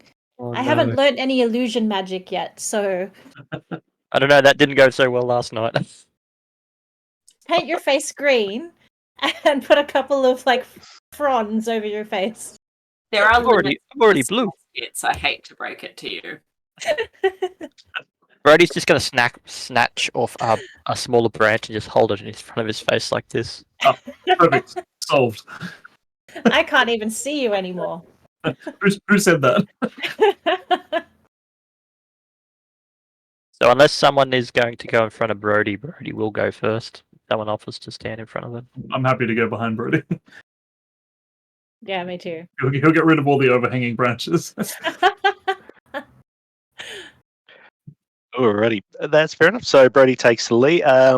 It does backfire a couple of times on you guys as Brody just sort of with the large tower shield / surfboard out in front does force his way through quite a few branches, which then just come whipping back at other people. So all of you take a few nicks and scratches, a couple of most of you get sort of bumps and bruises from branches heading through the forest at the moment, but it is a very easy path to follow. As you guys are walking along and make your way along this game trail, Brody, what is your passive perception, please? 15. 15. No worries. As you're forcing your way through, suddenly you don't get as many branches hitting the shield for a moment, so you sort of actually look around it and have a peek, and you see a very, very thin line of reflected sunlight right across the forest path. Brody's immediately going to go, stop! Like that. Just puts up both hands like, stop! And just as everybody to stop moving. He goes, now that thin line of sunlight, would you say it's uncharacteristic of something you'd see in the woods? He is a nature domain, so Very much presumably- so. Yep. very much. So for starters, it's very reflective. Mhm. second of all, it's very, very purposely horizontal and completely straight. Hmm. It looks like a piece of wire or something like that someone has hung between two trees at roughly mid-shin height. Hey Well, guys. for everybody else, anyway. Yeah, mine's what, knees or something. For you, it's probably nudging your big toe. Oh jeez. Be over the treetops to look at that. Yeah. Hey guys, I think this shouldn't be here. This is not something you find in the woods often. I think it might be a trap or something, dudes. Hmm. He's going to be grossly and looking at it. I hear Yeah. trap. I move right up to the front. Anyone know what they're doing with traps? I can try. Cool. I'm going to look at it closely. Yep. Would I know how to disarm this trap from looking at it closely? Roll an investigation check, please. I have a wand if it doesn't work out. More shrub destruction. Investigation 18. 18. Yep, no worries. This seems like a very simple tripwire. Following the from behind both the trees, following the passageway of it, you do find it leads to a series of little pulleys. And then having a look up into the upper branches on one side, you do see what looks like a log suspended by a couple of ropes that's attached to another very sturdy tree branch. It looks like this is some sort of swinging log trap. And Brody's still very tall, right? Yes, yep. Can At I this stage, yeah, 12 plus feet. reach it and take it down? He could definitely reach it. Taking it down, it is quite a heavy-looking log. He could certainly try if you wanted him to, or Gonna ask him ask to. him that? Yeah. I'm going to suggest Brody. I mean, I could try fiddling with everything down here, but maybe it's just easier if you can stop it up there. What do you? Are you able to lift that? Oh, not that strong, dude. But it's just like what is it? Kind of some sort of tripwire or something. Yeah. Couldn't we just step over it or under it? I'm worried about it hurting other people a little bit. I could loosen it with a wand. We could just shoot it down. Yeah, maybe if we use a wand each on either side while standing outside of it, then what's the worst that could happen? Well, is it strung up with rope? Yes, yep. So the log itself looks like it is strapped in two places along the log to some sturdy branches up above it. All right, well, I'm gonna wand the left side if someone wants to wand the right side. I I'll could wand the literally right just cut side. the rope. Could I actually you said I could reach the log, yeah? With holding a sword or something like that, very much you'd be able to just reach up to touch the rope with it. Okay. Anyone got a sword or something? I've only got a club. What? And I fire my wand. I run away. We're standing there with the wand of magic missiles, just sort of looking around, and then And Brody is going to step over the tripwire. oh no! So he's not Um, going to. He's just going to, hop on the other side. Sorry, I misheard. I was blinded by the 2 gold pieces. 248 is what I rolled. No worries. So as the conversation goes, and as you sort of okay, so how are we going to do that? Fire! Very much so. 248. Where are you? There it is. No worries. As you fire off the wand of magic missiles, 2 beams just super accurate, just smack into one of the knots on the ropes on this branch, on this log that's held up in the branches, and the rope just goes flying apart. And you are filled with euphoria for half a moment, and you know for a fact, you know that you are the strongest being alive. I can definitely roleplay that. Guys, actually, I've already loosened it. I'll just handle the rest. And I go and just try and go to the other side of the tree, the stronger tree where it's attached to, and I'm just trying to pick it up and just rip the tree out of its ground to disable the trap. Guys, let me handle it. Is he actually doing anything, or is he just like straining against the tree? Roll a strength check just to see how good it looks. But yeah, the tree's not moving. The tree is not moving at all. Hilariously, I got a 15, which is pretty good considering the minus. So there's a couple of very small branches and some leaves that are maybe shaking slightly from the exertions. It's bending to my will.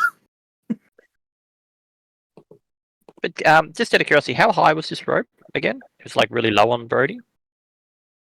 Well, sorry, the tripwire itself. Yeah. The tripwire is basically it's mid shin height for basically everybody. For you, it's sort of ankle height. Okay. Well, Brody's going to just pick up his foot and step over it and hop onto the other side and say, Very easy to do. "Yep." It's like, guys, I'm not the smartest, but couldn't we just jump onto the other side?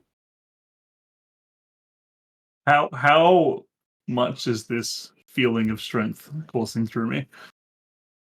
At this stage, oh no, you are still the strongest being alive.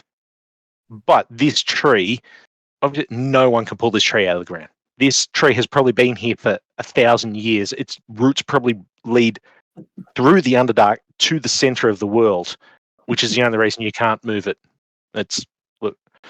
Well, look, I've been trying with this tree, but obviously, literally, no person could move this tree. This tree has insulted my ancestry, though I will be back to defeat it. But I understand we do need to move on. Nora's just going to step over the tripwire very carefully, still clutching the wand of magic missiles. I'm actually not sure I can step over it. Well, I could throw you over, for I am the strongest there is. No. Brody, Yeah, dude. could you like get me over to the other side? I can crawl. I'm not really a fan of the ground. Yeah, sure, dude. And just Thanks. reaches down and picks her up gently, puts her down on the Oriflamme ground. is immensely upset by the fact that she didn't choose the strongest person in the world for this task. You need a help, Your Nose? pride is wounded. That's right. I don't want to talk to you right now.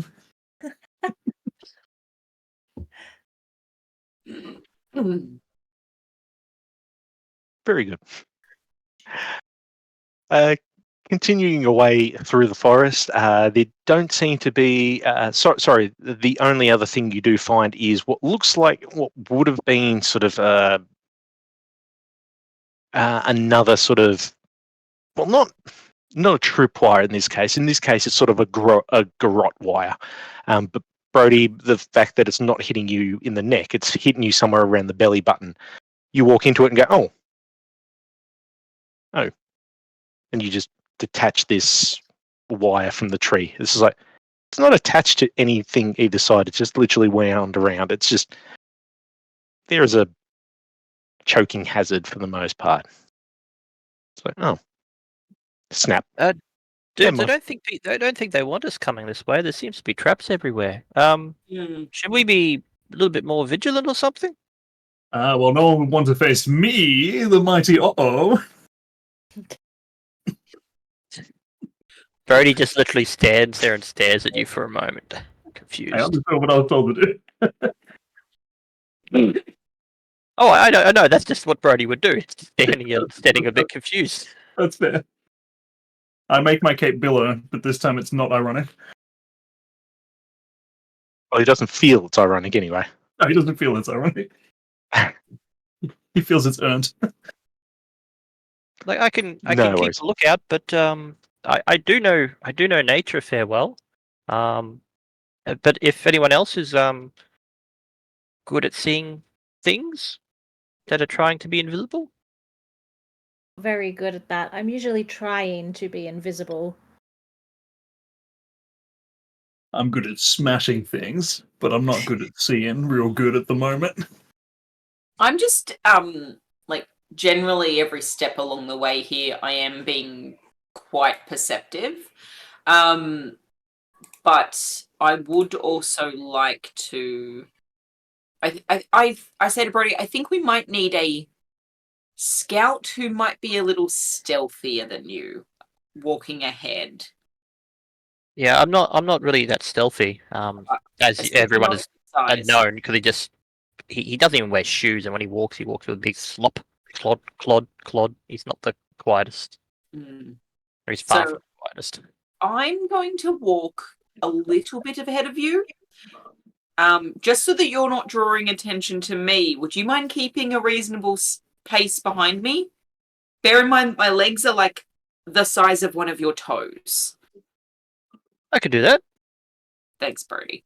All right, I'm gonna go further ahead, and I'm going to be essentially keeping my perception at maximum, but focusing on identifying traps. No worries. I'll get you to do just a basic perception check for me, please, as you're now leading the party.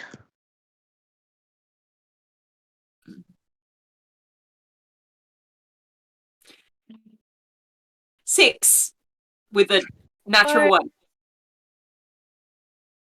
6. Okay. As you continue to lead the party, this little game trail / hiking track, it's fairly easy to follow, and the amount of people that have been through here mean the scrub's sort of kept to a minimum, and there's not a lot of litter on the path. And as you're leading everyone along, you're like, yeah, this is pretty easy. This is pretty easy. For a moment, you do get distracted looking sort of over to one side where there's a group of trees that look conspicuous for half a moment. And then you go, oh, no, it's fine. It's my imagination. And as you look back towards the path, you see just off to one side, you can see a ramshackle building that has been placed, just a big timber structure. And standing out front of it, you see a human male, big bushy beard, wearing greens and browns. He looks very dirty. He is carrying a crossbow and he has a scimitar at his waist. And as you sort of look over and go, oh, he looks up and goes, who's there? Oh, as he fumbles with the crossbow and grabs it. And that's where we're going to take a break. Oh, come on. We're always got to leave it on a bit of a cliffhanger before the break, because otherwise people aren't going to stay around there. They're going to know what happened. When you So rolled anyway- that 6, I thought we'd come along and see you hanging from a tree or something. Oh, I forgot I'm a halfling. I have luck. Oh, you've got lucky. Oh, Not this time. Nope. Alrighty. So yes, drop bears, please hang around. We are taking a 15-minute break, so our affiliates can get some caffeination, some hydration, get rid of some perspiration, or go to the bathroom. So we're going to take a 15-minute break. So everybody, please hang on, and we will be back very shortly. Just remember, all of the information for our giveaway as well, for our 10K member celebration, is now up on our socials. So if you want something to do for the next 15 minutes, please go check out our socials. Links will be in chat, and we will be back very shortly to continue the shenanigans. Stay where you are.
And welcome back, Drop Bears. Thank you for rejoining us after our short rest. Everyone has hydrated and used the facility, so everyone is back ready for some more shenanigans.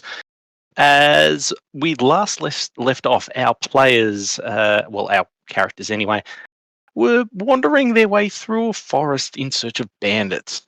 They seem to have found the bandit hideout. So, in front of the party is a bandit. Well, you're assuming a bandit anyway. Disheveled, dirty, looking rough human who is now in the process of drawing a crossbow. Can Nora fire the magic missile, one of the magic missiles, to be like at a nearby tree right next to the guy and yell out, "Drop your weapon!" Just a question. Wasn't Query scouting ahead? Yeah, I thought Query was yes, so How far Query ahead was is a she? little, not that far ahead. So you guys would still be in visual range of each other. It's just 40 to 50 feet. Yep. So, well, the good news is, yes, magic missiles does have quite a long range, and it always hits its target. So, yes, Nora would be able to fire off a magic missile. So, Query, as you're standing in front of this bandit who is now raising a crossbow, from behind you, you hear the shout of Nora. 383 is what I rolled. No worries. And what did you yell? I just yelled out, "Drop your weapon! Drop it!" The bandit. The crossbow! Drop it! No worries. And who would you think would be the ally that is closest to you? Weren't you at the back? Yeah, that might be me. Yeah, I think it might actually be. Uh-oh. No worries. Yep. No, I'm so sorry.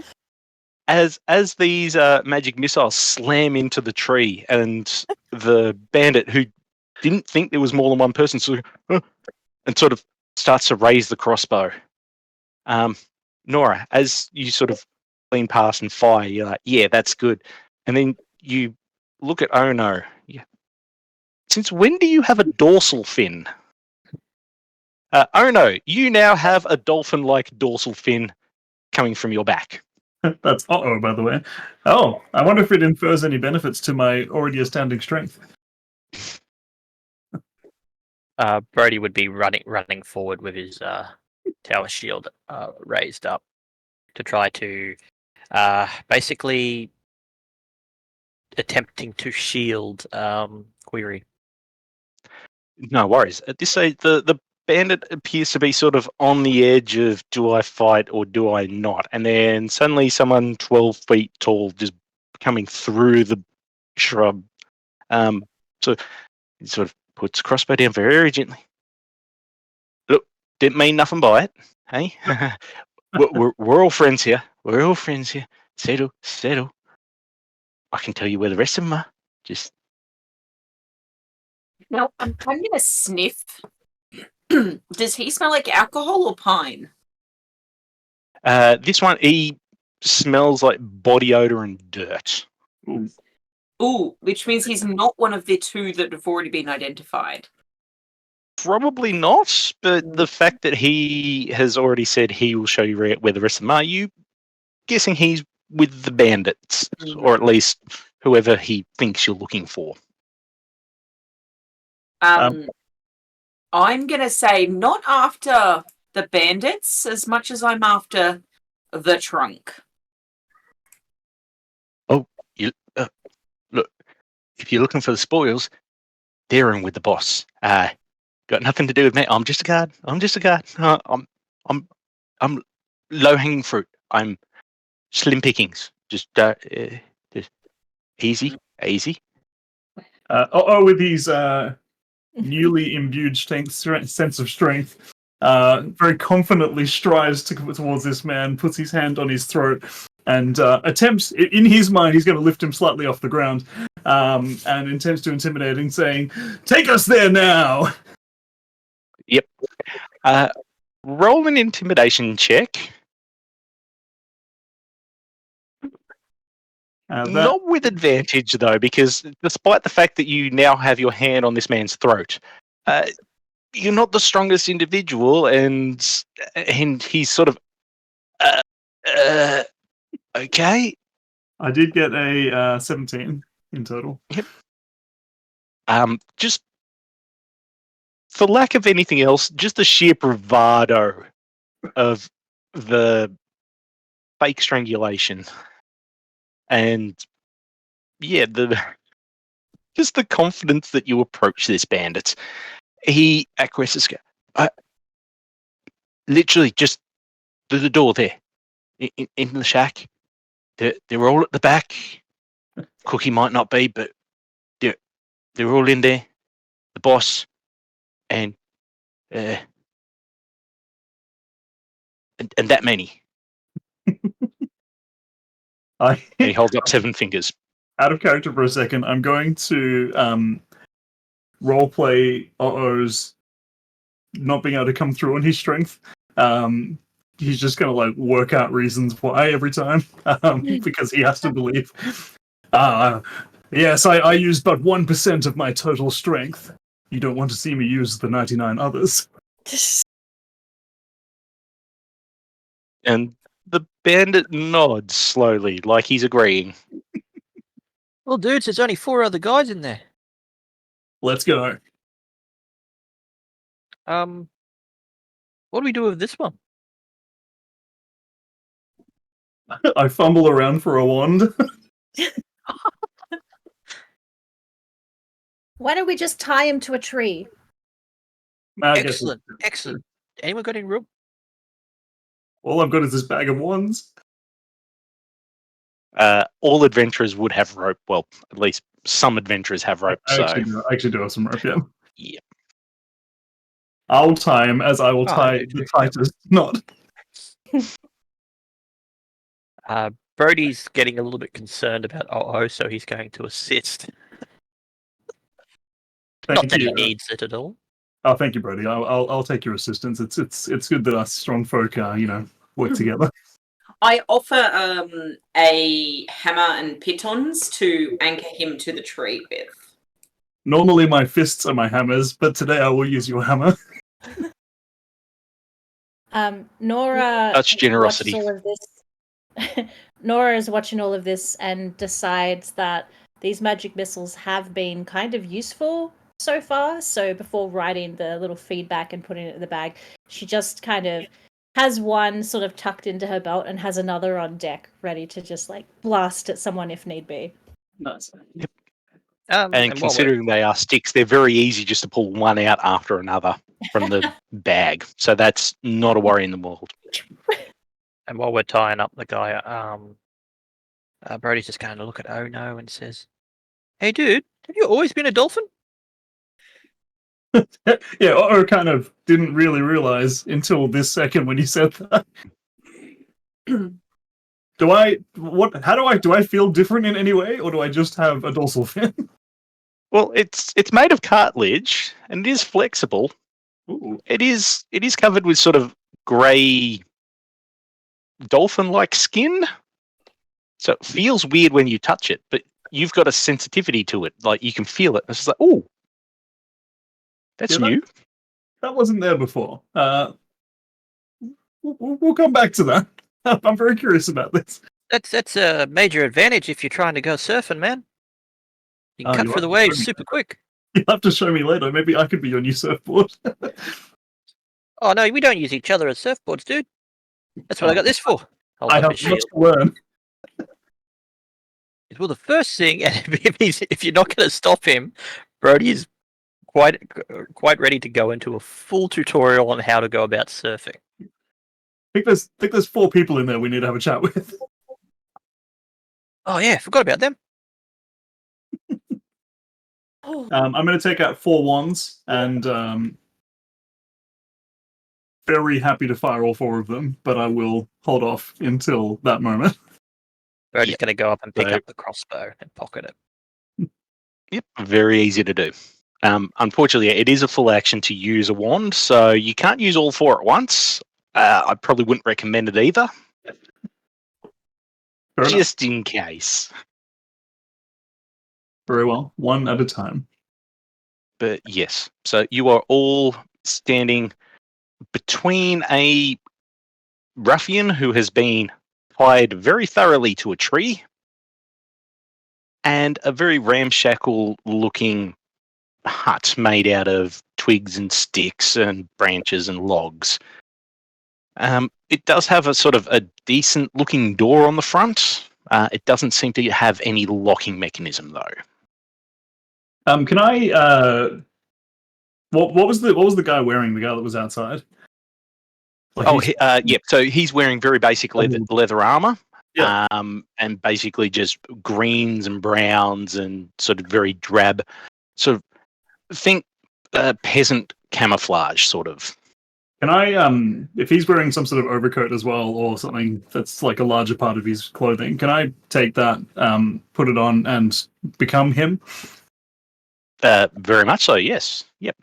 Cool. Yep. You take a moment to study him, and yep, your features and your body shape becomes this ruffian. You still have a dorsal fin, though. I was wondering about the dorsal fin. Unfortunately, that doesn't go away. And when you go to put the cloak on, you realize, oh, yep. This will So have you to be have this will have to be a front-on conversation then. I walk confidently into the room, as the person that would be out the front of the room. No worries.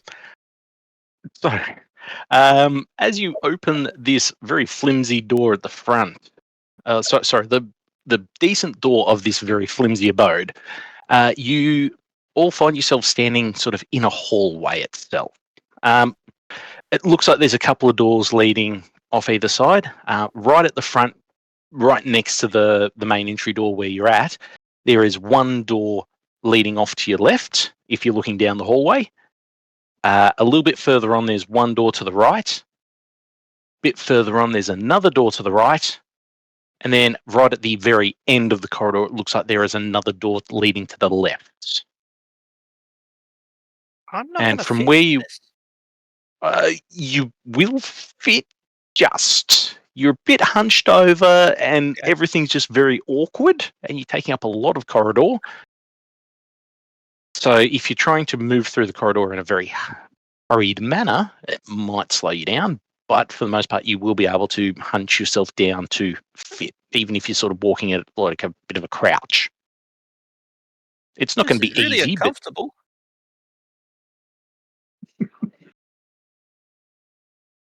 I agree. They need to accommodate shacks for larger gentlemen. Is there anyone in front of us? Is there anyone in this room that we see? down this hallway, there is nobody for now. Oh. You can hear some noise. It sounds like it's coming from more the back, so the very far end of the corridor. But that's about it. Everything else is fairly quiet. I'm going to But all sneak ahead again. Yep. Cautiously. Because Yep. no one actually saw what happened last time. So it's fine. Yeah, that's fine. it's fine. I'm also happy to walk in as the person that actually works here as well. But feel free to go ahead first. I'm going to try to get closer to the door where the noise is coming from. Yep. Roll a stealth check for me, please. My stealth is 19 this time. 19. No worries. Making your way along the hallway to the very, very end. Yep, you post yourself up along the wall next to this very far door. And you can hear what sounds like a conversation coming from inside. You can't quite make out the details, but you can definitely hear several voices talking. Mm-hmm.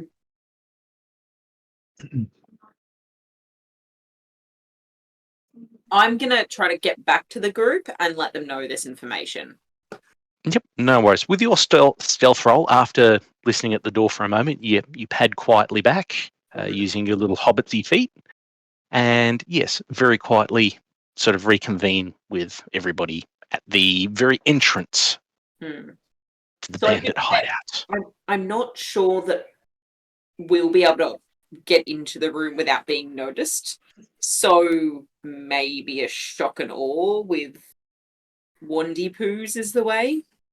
I'm happy to go in, tell them, but my plan was burst open and through the door, explain that the boss needs to see them, as whilst looking like one of their compadres, and then hope that they rush past me without seeing my dorsal fin.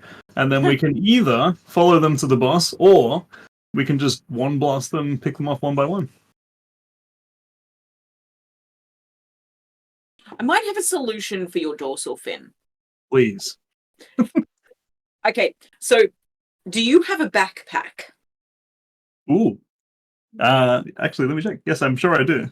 Okay, so I'm going to do a little bit of like craft. I imagine a disguise kit is just a D&D version of a cosplay kit. And what I'm going to do is cut and sew a nice slit in the backpack so it'll go over the top of the dorsal fin, Yes. disguising the dorsal fin. I love it. Now I can live my normal life again. That's so good. So I shorten the straps, and we're just outside doing this. We're not in the door at the moment. And I'm like, how's that? It feels amazing. Thank you so much. How does Oakland is indebted. I'll be back in a moment, and I stride off. I just I kind of push the is the door unlocked? I'm gonna stride all the way down to the to that door with the people in it. Yep. All right, There doesn't seem to be a lock on it, but all right, let's see what happens. I'm just gonna try and push really hard and just slam the door open. yep, And the door slams open very easily. Okay, good. Boss needs us, boys. Let's go. As you slam open the door, you can see that this is sort of the main hall of this bandit sanctuary for the most part. As you throw the door open, you can see there seems to be a couple of tables set out for meetings, for drinking, for eating, whatever the case may be.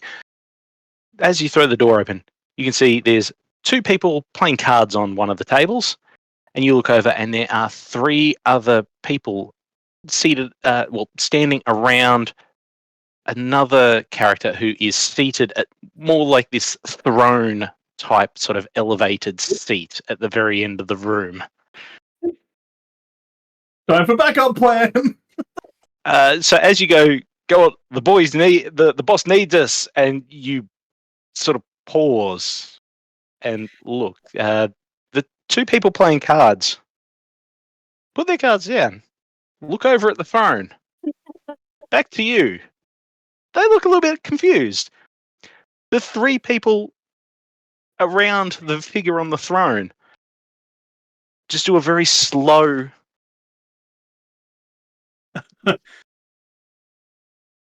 I say my signature catchphrase. Uh-oh. And then I fire my wand at the boss.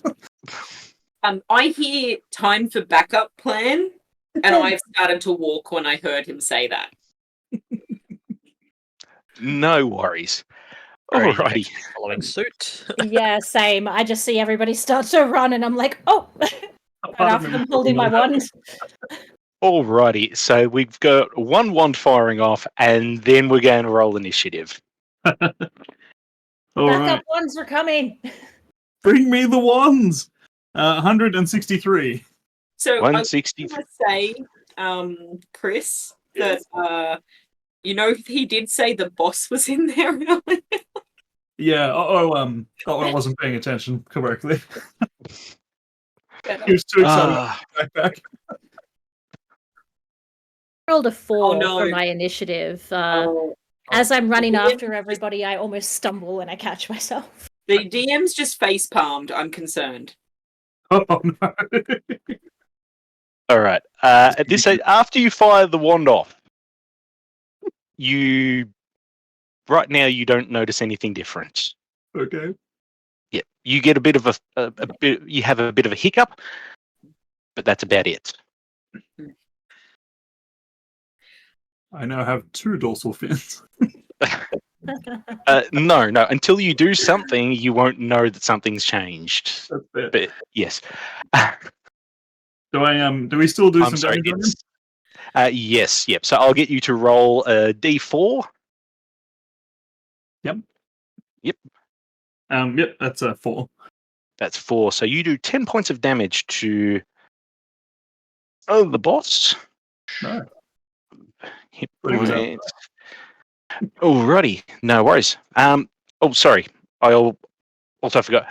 Yep. So as you're firing off these magic missiles, you would see that the boss is, slightly apart from the ruffians around. They look a lot nicer dressed. Also, they're the only female in the room with, basically just this long flowing mane of red hair, very straight, just pulled back in a ponytail. And as you fire the magic missiles and they hit, you notice the boss yelp and duck behind the throne. Mm. Alrighty, I'll get initiatives from everybody, please. 11. I got Sorry? Who is 4. it? 4? 11. Nora? 16. Alrighty. So, alrighty. So, Brady was 11. Query. No worries. 14 for Otto. 14.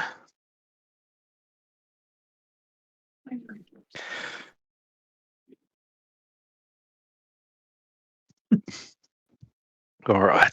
Oh, dear. Alrighty. My partner walks by and just naturally rolled a 20 for no reason at all. Well, that's all right. Okie dokie. So, yes. So at the top of the round, we have the bandits. Mhm. It's 16 plus 2. So, yep. No worries. So the 3 bandits closest to the boss start yelling amongst themselves, "Get down, get down, get down!" And like 2 of them sort of usher the one in charge sort of behind the throne, and they spend their entire turn just sort of guarding and helping them. The 3rd person who was standing at the throne raises a crossbow, takes a shot at the only person in the room. Well, sorry, the only enemy in the room. And that would be a 14 to hit. Oh, that doesn't hit. Oh, never mind. So as you sort of fire the one and go, oh, backup plan, backup, and the crossbow bolt comes forward, you manage to duck out the way and it sticks into your dorsal fin. Luckily enough, that is full cartilage. It does not bleed, does not hurt. It's probably going to leave a cool scar though. Alrighty, and the other 2 who are playing cards are going to, they're about 20 feet away. They're going to throw down their cards, each pull scimitars, and use the rest of their turn getting into combat. Fortunately enough, because of the tables that have to go around and everything like that, they're unable to make attacks this round. Next up in the initiative order, we have Query. I'm running Yep. down the hall. Am I able to get into the room with 25 feet of movement from at the beginning of the building? Yes, the entire hallway is not more than 20 feet long. So, yes. Excellent. I run into the door, quickly take stock of the situation, think, take out the leader, and magic missile wand. Yep. At this stage, the leader, without having seen them, you wouldn't be sure who the leader is. Also, they do have full cover. They're actually hidden at the moment. Oh, okay. Mm. But yes, you do see 2 people coming into the room. You notice 2 people in combat with your ally. There is 1 character who is now reloading their crossbow, and you do see 2 bandits who have just literally pushed someone behind the large sort of wingback style throne and are now standing either side of it, and they look like they're about to draw crossbows and ready themselves. I'm going to go for one of the 2 guards that near the throne then. So I'll go for the one on the right. No worries. Excellent. Okay, so magic missile. This was the dice that rolled a natural. This is 475. Oh, Of course. I hope high's good. I am adjacent to you. I'm getting an extra fin.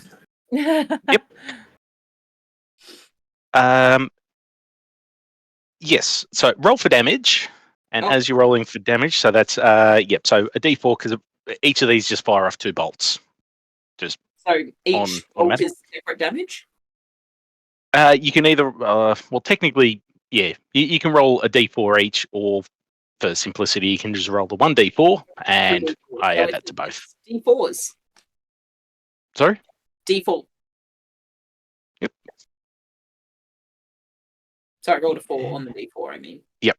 No worries. So that would be 10. Yep. No worries. So yes, the one that you peg with both of these bolts, they hit him in the gut very, very hard, and he sort of doubles over. He's looking a little bit out of sorts. He's definitely not looking happy or healthy. As you cast your magic missiles, every one of your party, you all feel a little bit overly warm for now. It's like you're standing a little bit too close to an open flame. Like you're not burning. It's not super uncomfortable, but it's just that little bit of slightly too warm, and the feeling passes after a few moments. Do you get hot in here? It's just me It's always just you. at the moment. Alrighty. So if that's everything, next up in the initiative order, we have Well, I don't know what happened for my last one, so as far as Otto is concerned, these ones are working great. I'm going to pick up another one and fire it at the opposing guard, the other guard that didn't get hit. Yep. No, you do have 2 literally standing in front of you in combat with you as well. That's probably something I should focus on. Yep. So there are 2 at the far end of the room guarding the throne, and there are now 2 standing in front of you holding weapons at the moment. So am I just to are they directly in front of me, like within 5 feet, or? yes. So the only reason they didn't attack last round is because they had to drop their cards, move around tables, and draw weapons.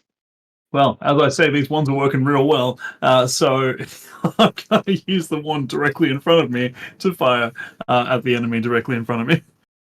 No worries. So you have a go at one of the ones directly in combat with you. Luckily enough, magic missiles always hit. Couldn't possibly hurt me. No. What's the worst that could happen? Exactly. 261.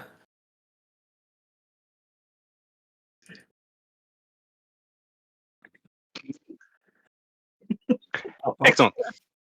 I don't The like GM that is laughing. That's expression. not good. I don't like that expression. But I'm the strongest man in the world, so nothing's going to hurt me anyways. Nothing that you can see, at least. It's the ghost fire. It's Alright. coming back. Once again, in this room, you can't notice that this has done anything besides magic missile. Okay. Oh no. Works as intended. I got 4 for the damage again. Oh, no worries. So he will take 10. Beauty. No. No worries. Once again, yeah, these seem to hammer home into his abdominal region very harshly, and he doubles over in pain for half a moment before sort of weakly wobbling back up, ready to swing with his weapon. But I'll use my bonus action to look over to Query and say, "This is going great."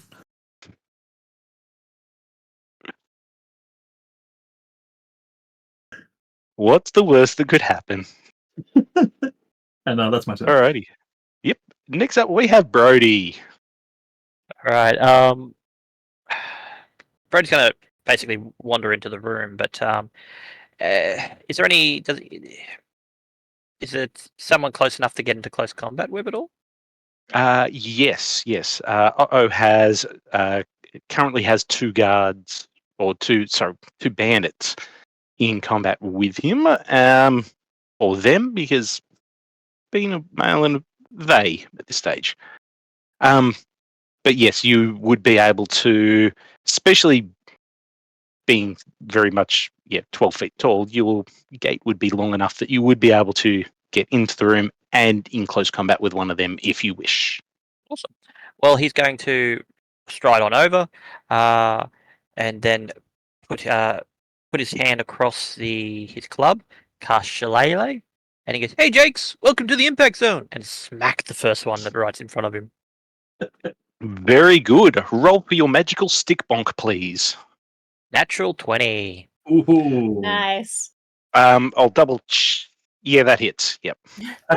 Just had to double check. Sorry. Just double the damage dice or roll twice. What's your critical rules? Whichever you'd prefer. I'm loosey goosey when it comes to this. Well, I rolled an 8 on a d8, so I'll happily double it. Mm. Go for it. All right, 16 plus 3, so that's 19. 19, and then Bludgeon. plus roll an extra d4 because of your increased size. Ooh. Well, just to know how much damage you did. He's already on the ground bleeding out, but you can do every little bit helps, especially because you've already flattened him. Yeah. Welcome to the impact zone. And the guard just collapses into a heap on the ground. There's a bit of blood coming from his forehead, and his eyes roll back in his head, and he is not moving in the slightest. That's my turn over. Yep, and that worked pretty well. Alrighty, next up we have Nora.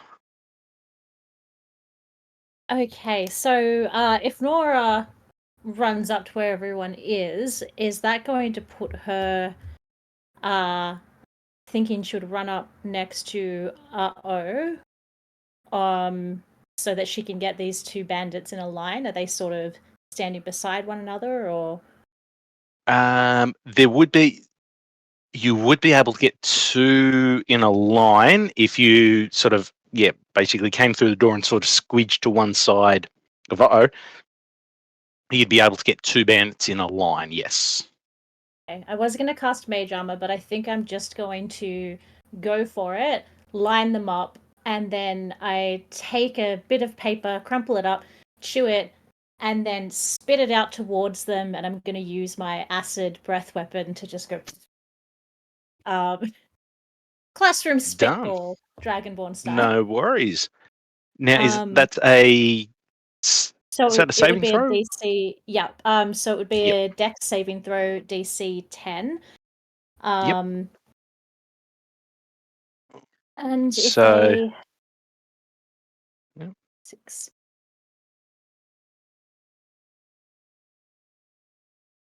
Alrighty.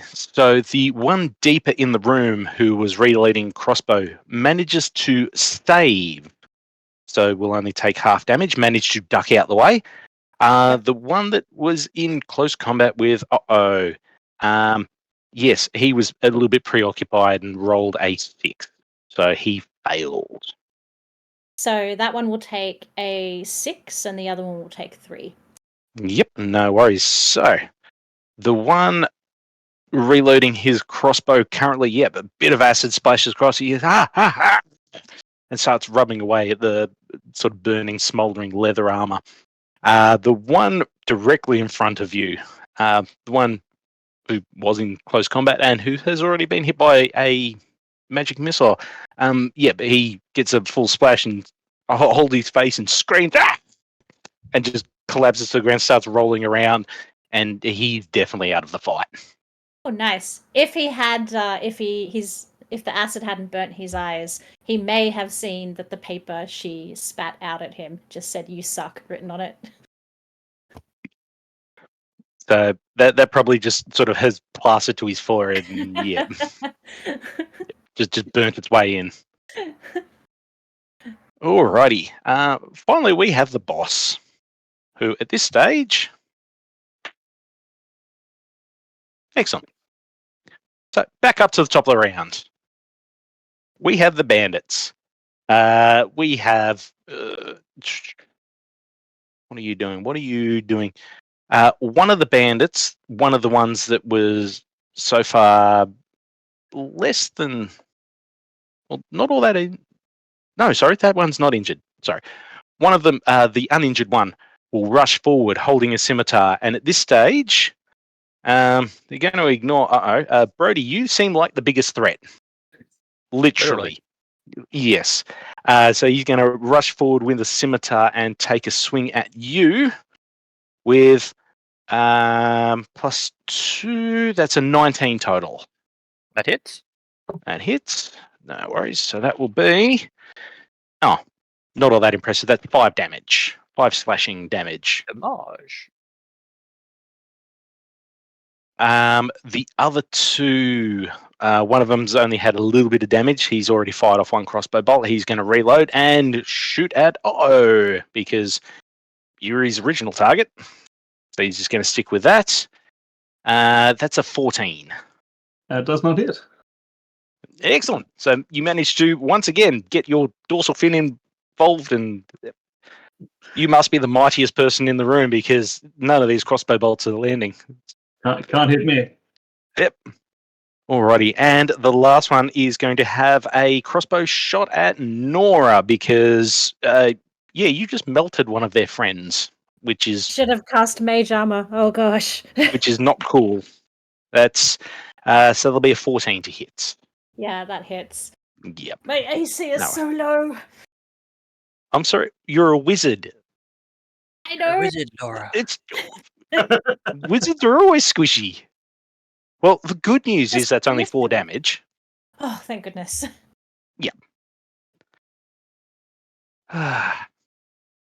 Alrighty. So it's 1, 2, and 3. Yep, that's the bandit's turn. Query, you're up next. Great. So if I recall correctly, the one on the right-hand side of the throne is dead now.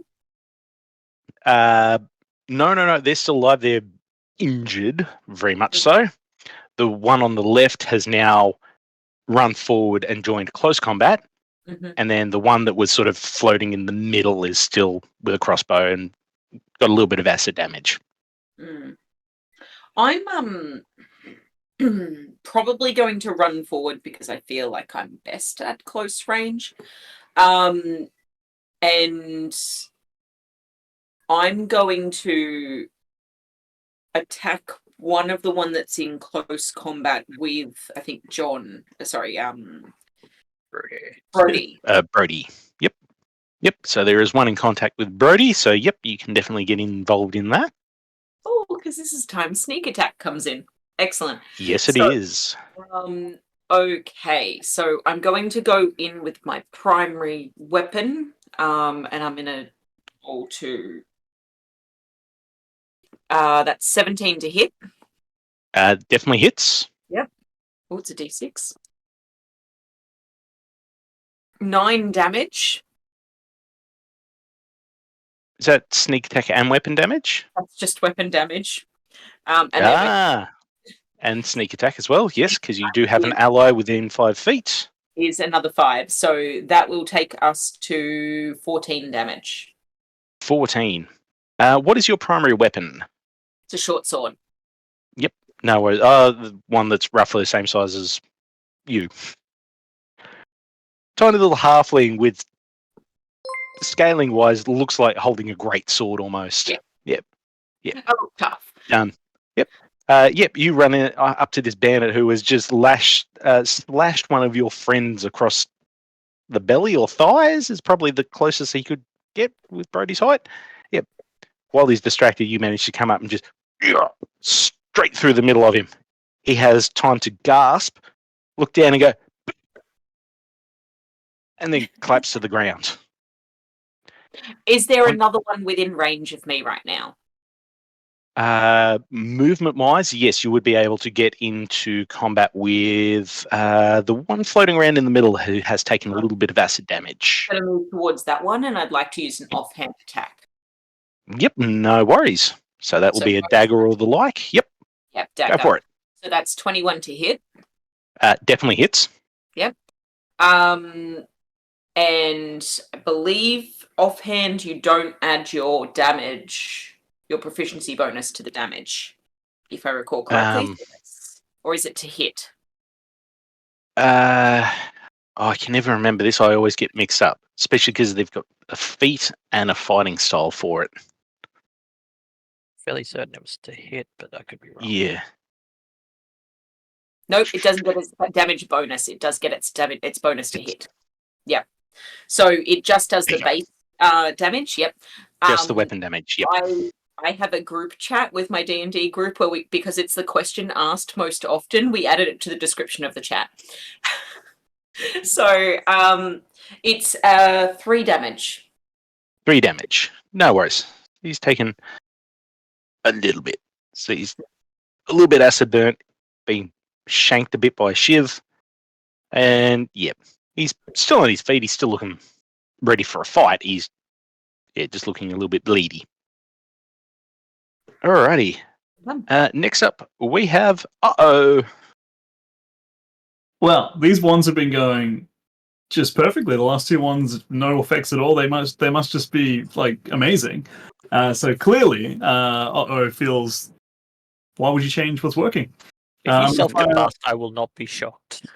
I'm going to fire another wand at the nearest enemy towards me. So the one in combat? The one in combat with me, yeah.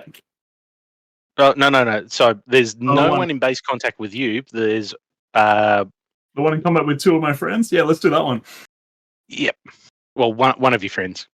Query's already shanked one, and then run forward to try and shank another who is now injured. But yes. Gotcha. All right, I'll do that one. Here we go. All right. We have 140. 140. Alrighty, no worries. I'm going to need a couple of D20s for this. Oh no. Well, I rolled a 9 and a 6, and I read them out in that order for a reason. But yes, at this stage, still roll for damage for your magic missiles, please. Okay. That is 3 this time. That is 3. No worries. That'll be 8 damage. All right, so that's enough to knock this guy out of the fight. The 2 magic missiles sort of split and then converge and just smack into his solar plexus, and you can see him sort of and then just keel over. Also, for a moment, as you stand victorious, you can see from some of the light behind you, having a look down at your shadow on the ground, you can see little pinpricks of light. And you sort of look down at yourself, and you now have 15 random holes through your body. They don't hurt. They haven't done you any damage. But you now look a little bit like Swiss cheese.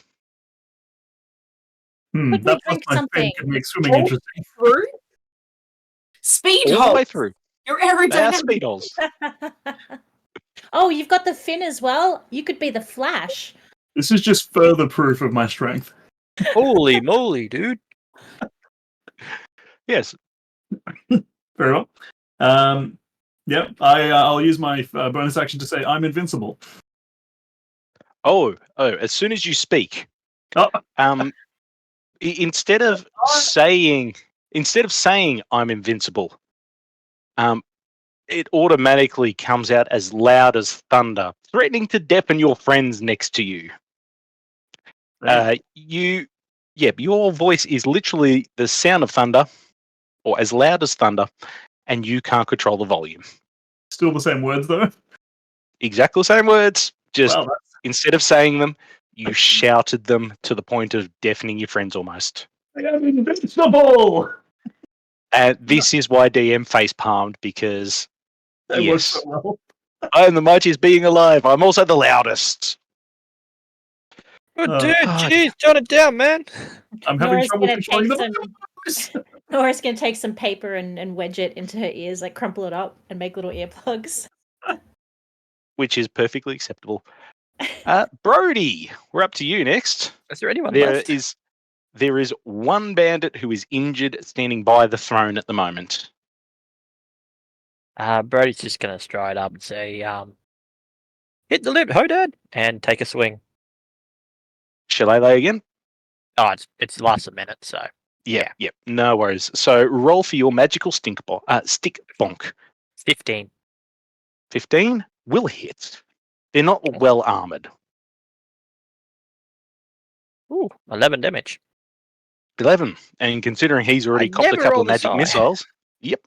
So at this stage, yep. Instead of just going directly down on this one, you go across the face, and you see the jaw just out of position, and the whole head just sort of snap around a little bit, just sort of blip, and just crumples to the ground. And at this stage, you're basically standing next to the throne, and you can see the bandit leader, who is curled up in a little ball behind the throne with a white handkerchief sort of floating above her head, just being waved very gently.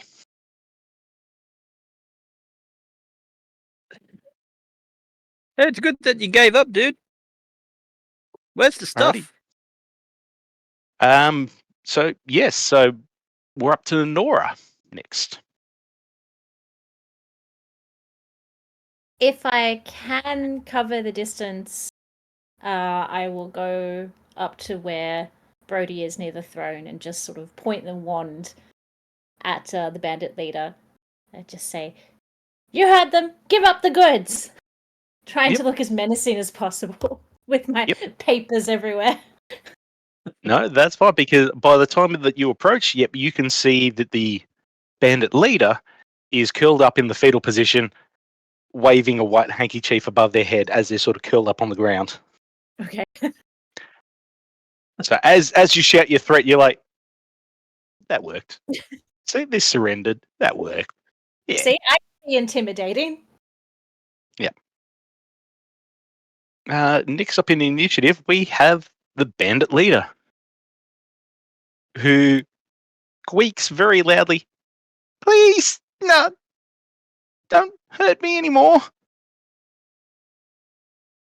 Please." Well, we haven't hurt you yet. Have we? Someone has. My bad. But yeah, so at this stage, for simplicity's sake, we will drop out of initiative order, as the bandit leader is, not fighting at the moment, has surrendered willingly. We just want the chest. We have a And- literal list of demands. And the chest. Oh, and the chest, definitely. So as you all sort of keep weapons ready, but not actively pursue killing the person, eventually she sort of stops waving the white flag and just sort of looks around. She goes, "First of all, thank you all so much for saving me." And and you can see that this lady, just tears bawling down her face. Her face is scrunched up. She is proper ugly crying at the moment.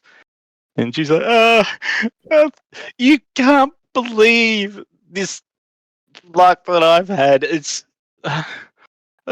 look, I'm not a bandit. I'm not in charge. It's a big misunderstanding. I'll give you everything in my pockets. And she rummages through pockets, literally turning them out, eventually pulling out 4 very large, very odd-looking coins. These seem to be not made of any sort of silver or platinum. They seem to be made of something different, and they each have a weird holy symbol on them. She goes, I swear I have more of these, but yeah, please take one, take them. She hands out, each of you get one of these special coins. She just hands them out. She goes, please, I'm not a bandit. I'm here because of luck, and you wouldn't believe me. She sort of looks dejected, and there is just no fight in her. She's just there. The chest they stole. It's just over there behind the tables. They forgot to get the key. They literally forgot to bring the key. So they brought Can the chest I- back here. Can we insight her? Yeah. Please, yes, yep. Yeah, I also would like to see if I know anything about this coin. No worries.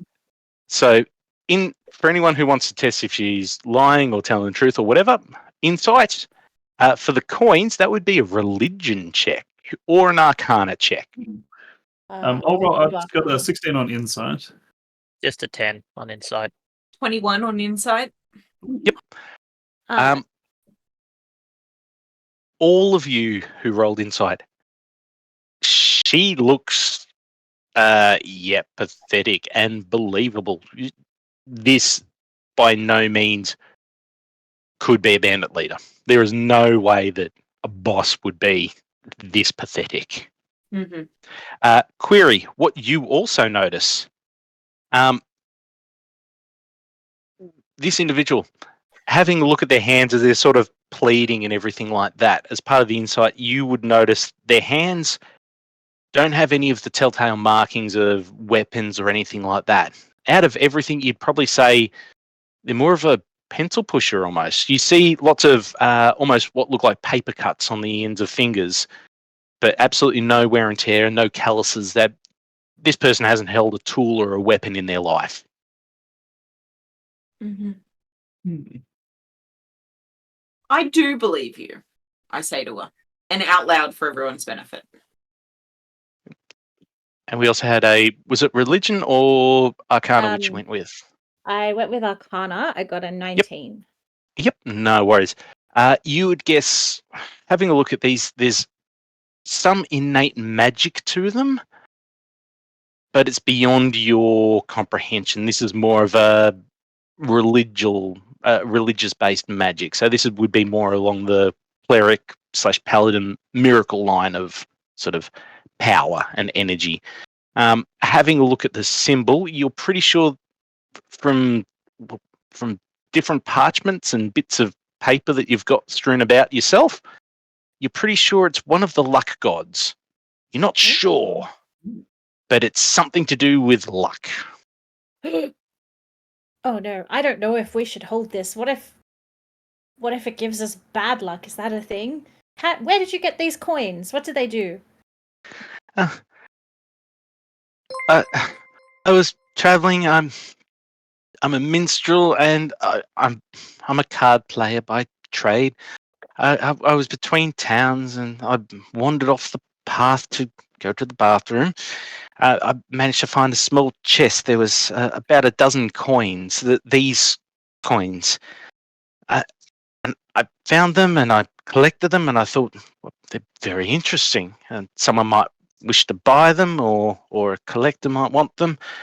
And then the bandits picked me up, and they brought me back here, and then it was a stroke of luck because they were one short for a card game, so they untied my hands and they brought me over to play cards, and then, well, we got talking, and then the game changed to dice, and then we were making bets, and then I'd gone all in trying to bluff, and then unfortunately, everybody else had a better hand, and as I was about to have to fold, it was lucky. One of them stood up and bumped the table, and suddenly all of my dice turned to sixes, and I won.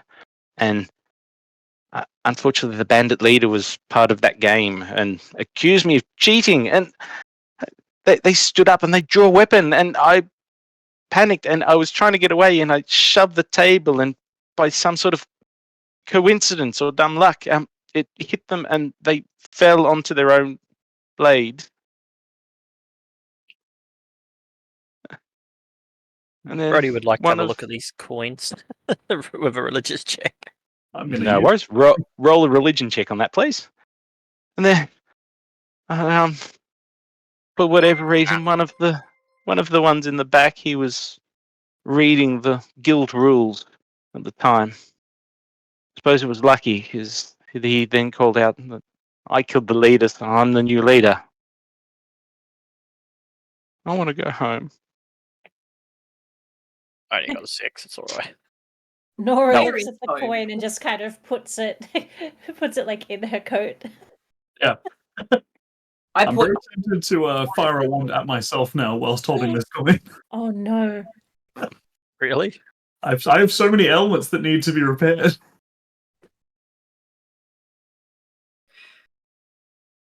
I put the coin in one of my many pockets in my vest.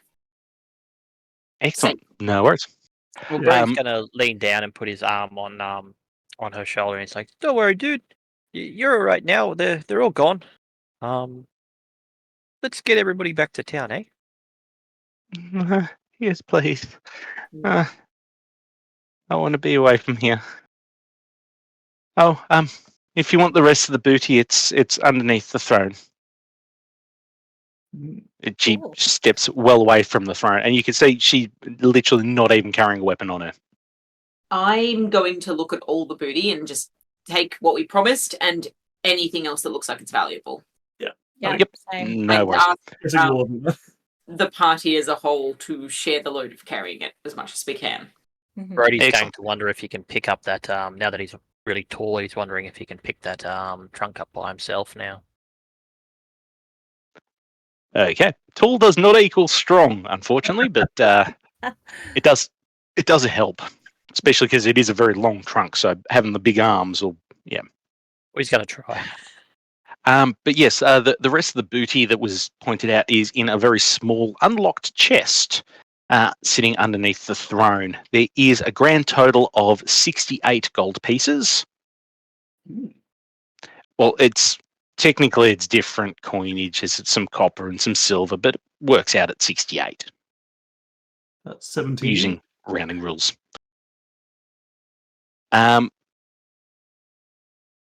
Brody, if you want to try and pick up the chest on your own, roll a strength check, please. Yes, because it's so very, very strong. 10. 10. All right.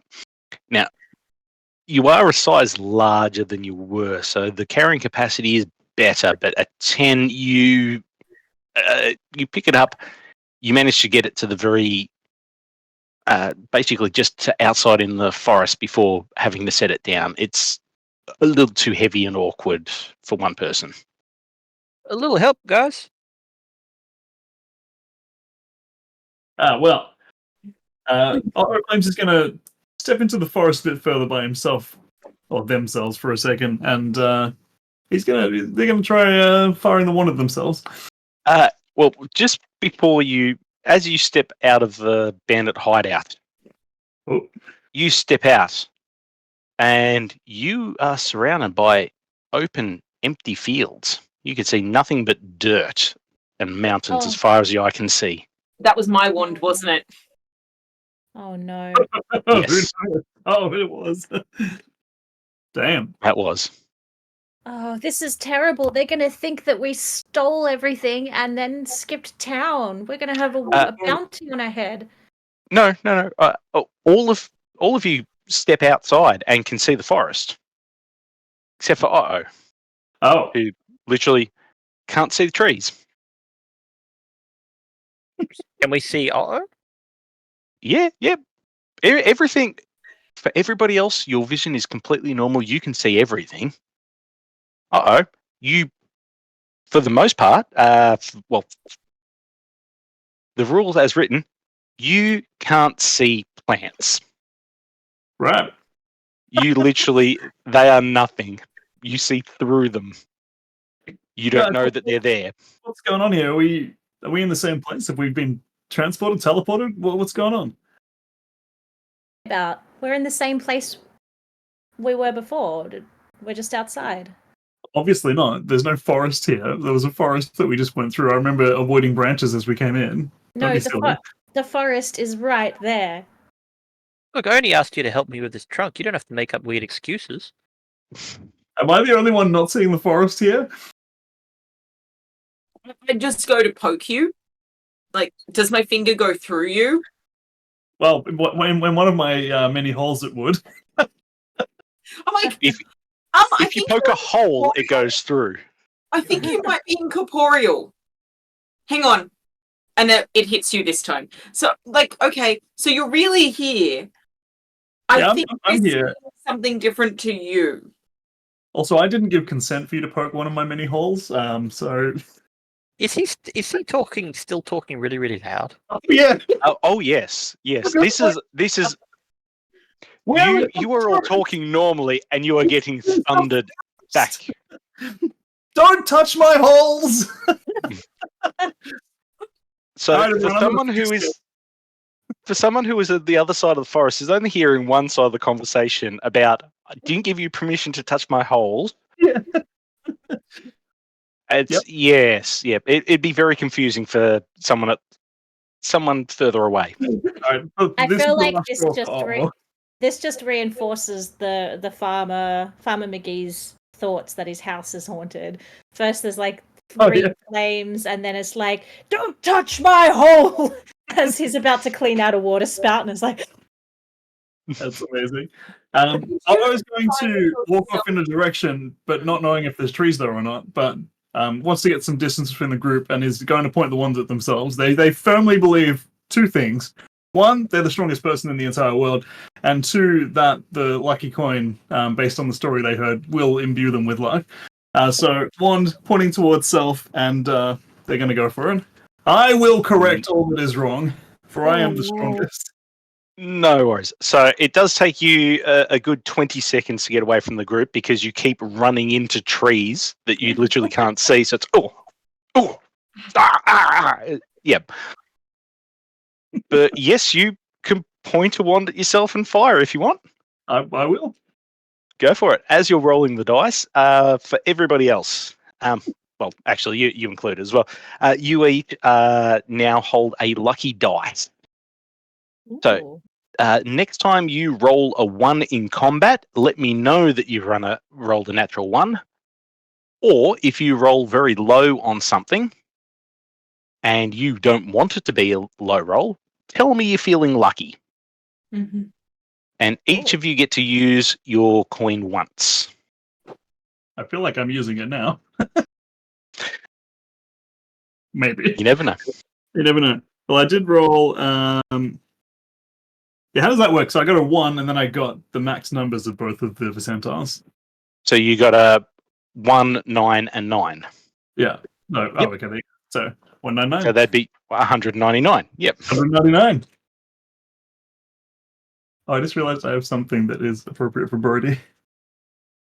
I've got a little tortoise toy. As you point the wand at yourself, roll a d4 because you're still taking magic missile damage. Yeah, I am. Oh, yep, that's a 4. No worries. So you take 8 points of force damage as you blast yourself in the chest, point blank, with a magical missile. Well, technically 2 magic missiles. This will fix everything. Yep. Everybody else, you watch as your new ally blasts himself point blank with a wand, and they don't change appearance, but sorry, the full structure, the dorsal fin, the clothing, even the holes stay as they are, but everything is now just mirror finished silver. Ooh. So your appearance Oh. is identical, but you now look like the Silver Surfer. It worked. You are Wow. technically a moving silver statue. And I assume I still can't see the forest. Nope. Is he okay? Yeah, do I You feel don't know. Oh, you feel fine. I've never seen anything like this in my life. Brody, I'm sorry. I may have misjudged your intelligence as being the lowest in this group, as much as you have a big heart. But I think I was wrong. That's all right, dude. We all make mistakes. But I what are need we to stick doing to with them? Things have gone as my name suggests, and I probably need to go and see the wizard. I think I have far too many interesting attributes now. Although I am curious how strong I am with this silver finish. Do you want me to test another wand on you? I mean, hey. Just remember, just remember your hit points and stuff like that as well. That's a fair point. Just check how much damage you've taken first, because I can as survive mighty as you are, you're still mortal as far as you're aware. as far as I'm aware. While you're preparing for that, I just want to sort of sidle over to Brody and just ask. You don't think he's going to ask us to polish him, do you? You have to polish silver, right, to keep it looking nice? It's probably just like waxing a surfboard, I suppose. But Wait, does he still have holes in his silver form? Oh, I got holes. Oh, yes. My gosh. I'm not polishing those holes. Not I it. Not will it. polish the holes. I scream to the entire forest. he seems awfully unlucky. Like I only had to use it once, and I got the perfect transformation. That's true. That's true. Yeah, wand me up. Okay. Ooh. Oh dear.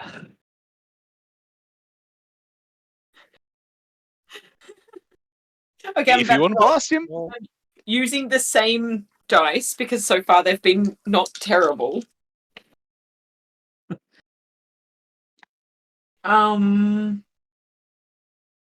281. Ah, the perfect number.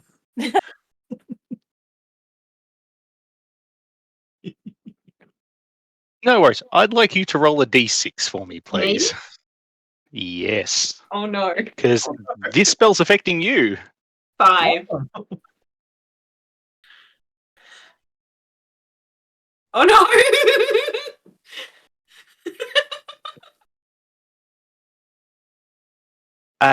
As you cast a spell, I'll get you to roll for damage in just a moment as well.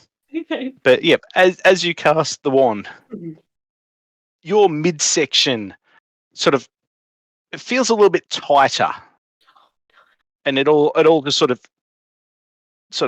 tenses up almost. You're like, oh, that's a bit weird. You can still move. Everything feels okay. It's just like it's almost like you've pulled all your stomach muscles almost. It's just like everything's just a little bit tight in there. And as sort of you have a look underneath your clothing, your midsection, so from rib cage to the hips, basically, are now petrified stone.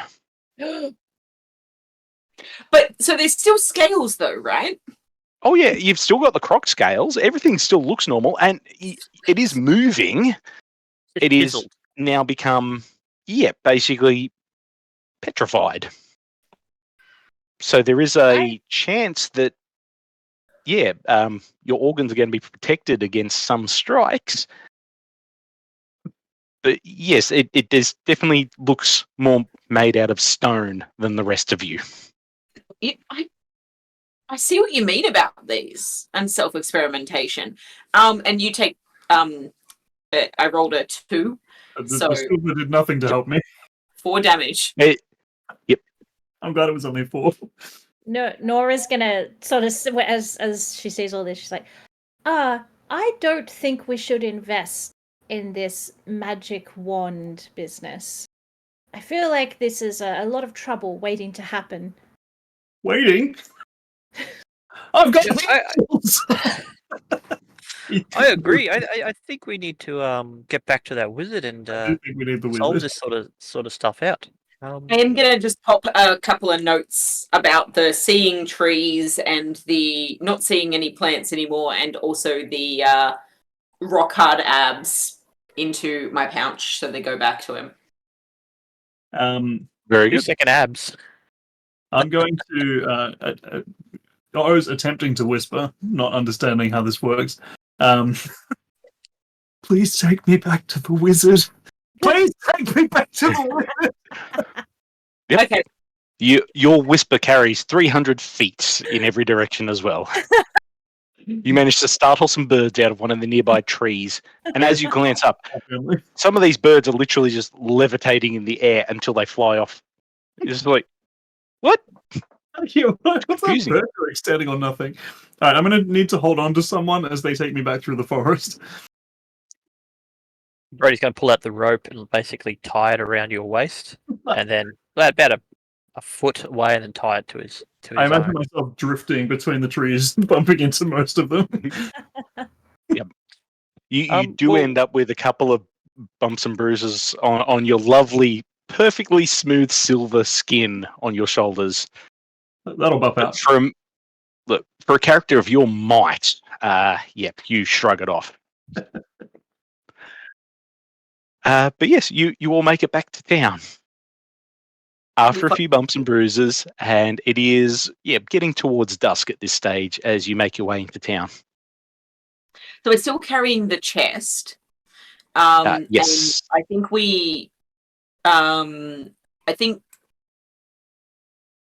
all of us except for Brody are going to go inside and see the librarian and give her back a chest. And then we'll see the wizard. Is everyone cool with that? Yeah. Yep. Maybe Brody can go and chat to the wizard. Yeah, I might go with Brody to the wizard. Yep. Brody's just going to locate the wizard, and he goes, "Hey, dude, just a couple of customer complaints. They're all shiny and holy now, and he can't even pull his voice off anymore." I've got holes in the fin! Is this in the middle of the street, and he's still standing with the cart? Or Yeah. He's still standing on top of his cart, and as you all approach, those of you who are approaching, yes, sort of, smiles and hold his arms out, and looks like a very pleasant hello. You also notice that his wizard robes are now black. The hat itself is more like what's the word I'm looking for?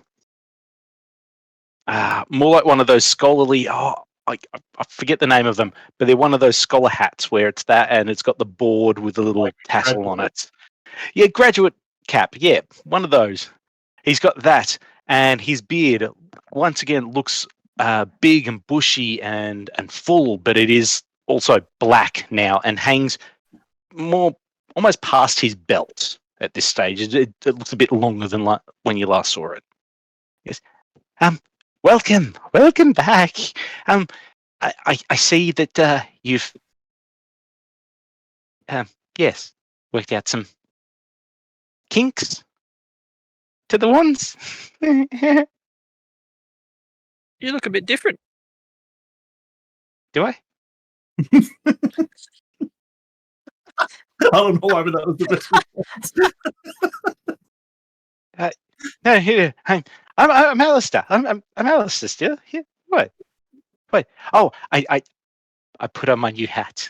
Yes. That might be it. Can you fix him? Can I fix what? Fix this? The holes or the silver or? I can't see trees. Oh! I see. He's very loud. Yes, that's true.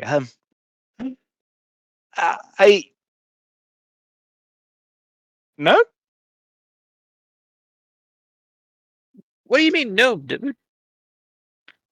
But this is the reason I'm paying you to test the side effects, and they'll wear off over time. I'm sure. Insight check. Is he sure? Yeah, I'll Go roll an insight check. Well. Yep, go for it. 18. 22. Both you realise, no, he's talking out his ass. He has no idea. He's guessing. Think you might be stuck like this, dude. I'm sure they'll wear off, or you'll come across. If you keep testing the wands, you might find the antidote, the opposite wand. Yes. Oh, Once again, neither of you believe him. He's giving you the answer. Just start casting these wands on him until you find the opposite. That seems the only solution. On me. Well, surely you're a magician extraordinaire, yeah? Yes, but well, I need to cast some protection spells. Do you mind if I cast a protection spell first? Yeah, no worries at all. Fire, I wanted him immediately. Go ahead and roll. I feel like Also, as the magic missiles hit him, he casts a spell, reach out, grabs a rope, and starts disappearing upwards into a extra dimensional space, and the rope very quickly pulls up after him. But yeah, go ahead. I'll try and Oh, actually, technically that might not happen, depending what you roll. So, okay. And Brody's going to try to take as many steps away when this happens, simply because he knows that anyone within the immediate vicinity is also targeted. That's a good choice. I'd rather he be adjacent to me. 313. If you've suffering from one sickness, you may as well double down. Alrighty. Well, you've accessed one of the law ones, which is nice. Yep.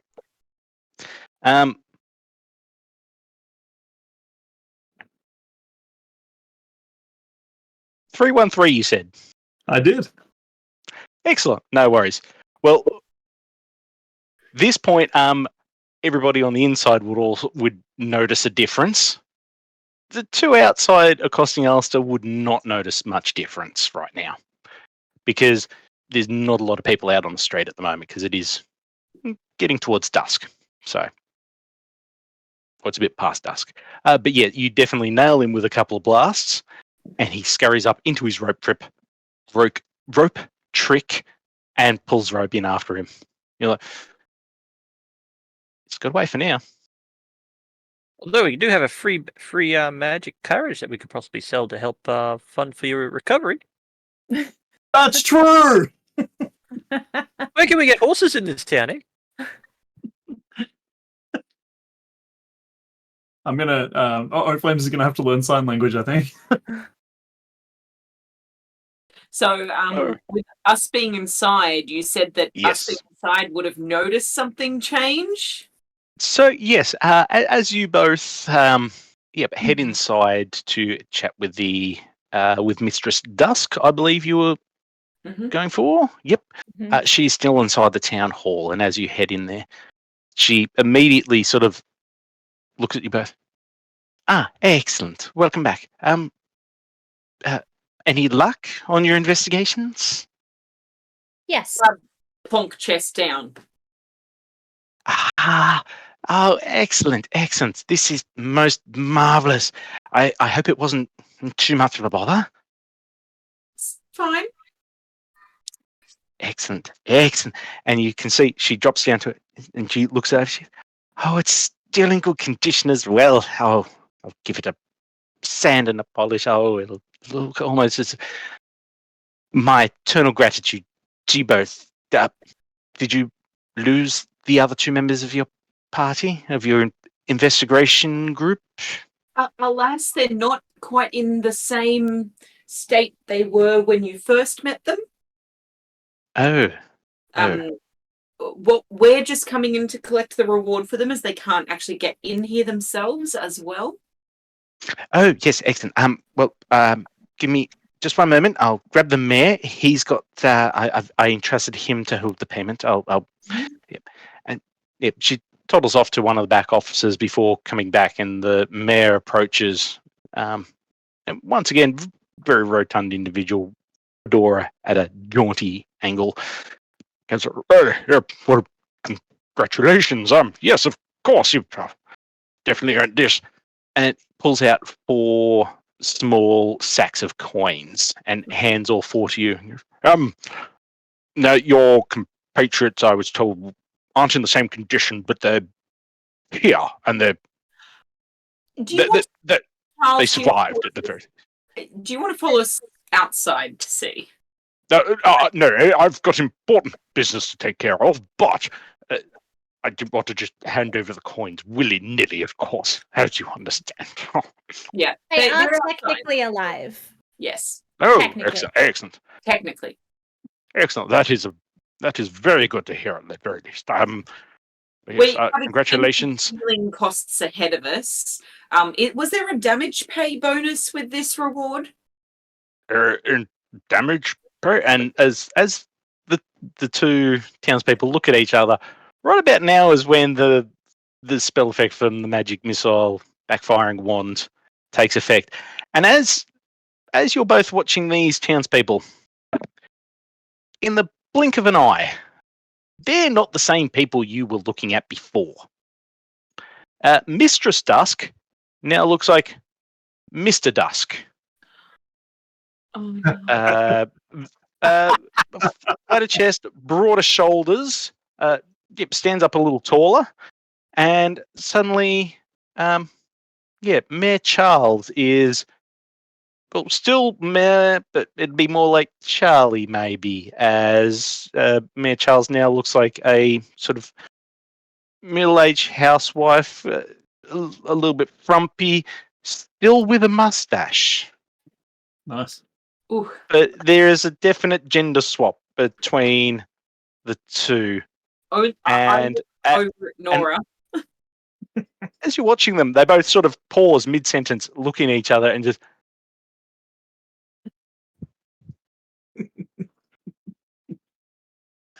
And as they're looking at each other in shock horror, various points of the town, you can hear screaming coming from different bedrooms. Lots of shouting coming from in the tavern. You're guessing this has occurred to everyone in the town at the moment. And us. Yeah, has it occurred to us? No. Luck. No, you guys are not officially people of the town. You are not townspeople. You are not affected by this spell. Alistair, likewise, is unaffected. You are all travellers / adventurers. This isn't your home. You get to see the aftermath of it, though. We're maybe in hindsight we shouldn't have left the other two alone. Let's go outside.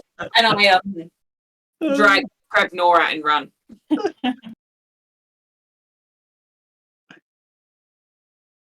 Very good. Yep. As the two of you make your way outside, you can see your two compatriots staring up at basically an invisible space just above the caravan. Brody's just going to turn to them and go, "Hey, dudes, free carriage." Can we follow the wizard? Can we go up where he went? He did pull the rope up after him, so unfortunately not. So for the next 24 hours, he is ostensibly invisible and safe. Cheeky man. Well, there's only one. It's like he's had to deal with disgruntled customers before. I wonder. Brody's now on the lookout for some horses. Is there anything in his carriage other than additional wands? There's a ton of wands. There is a box full of...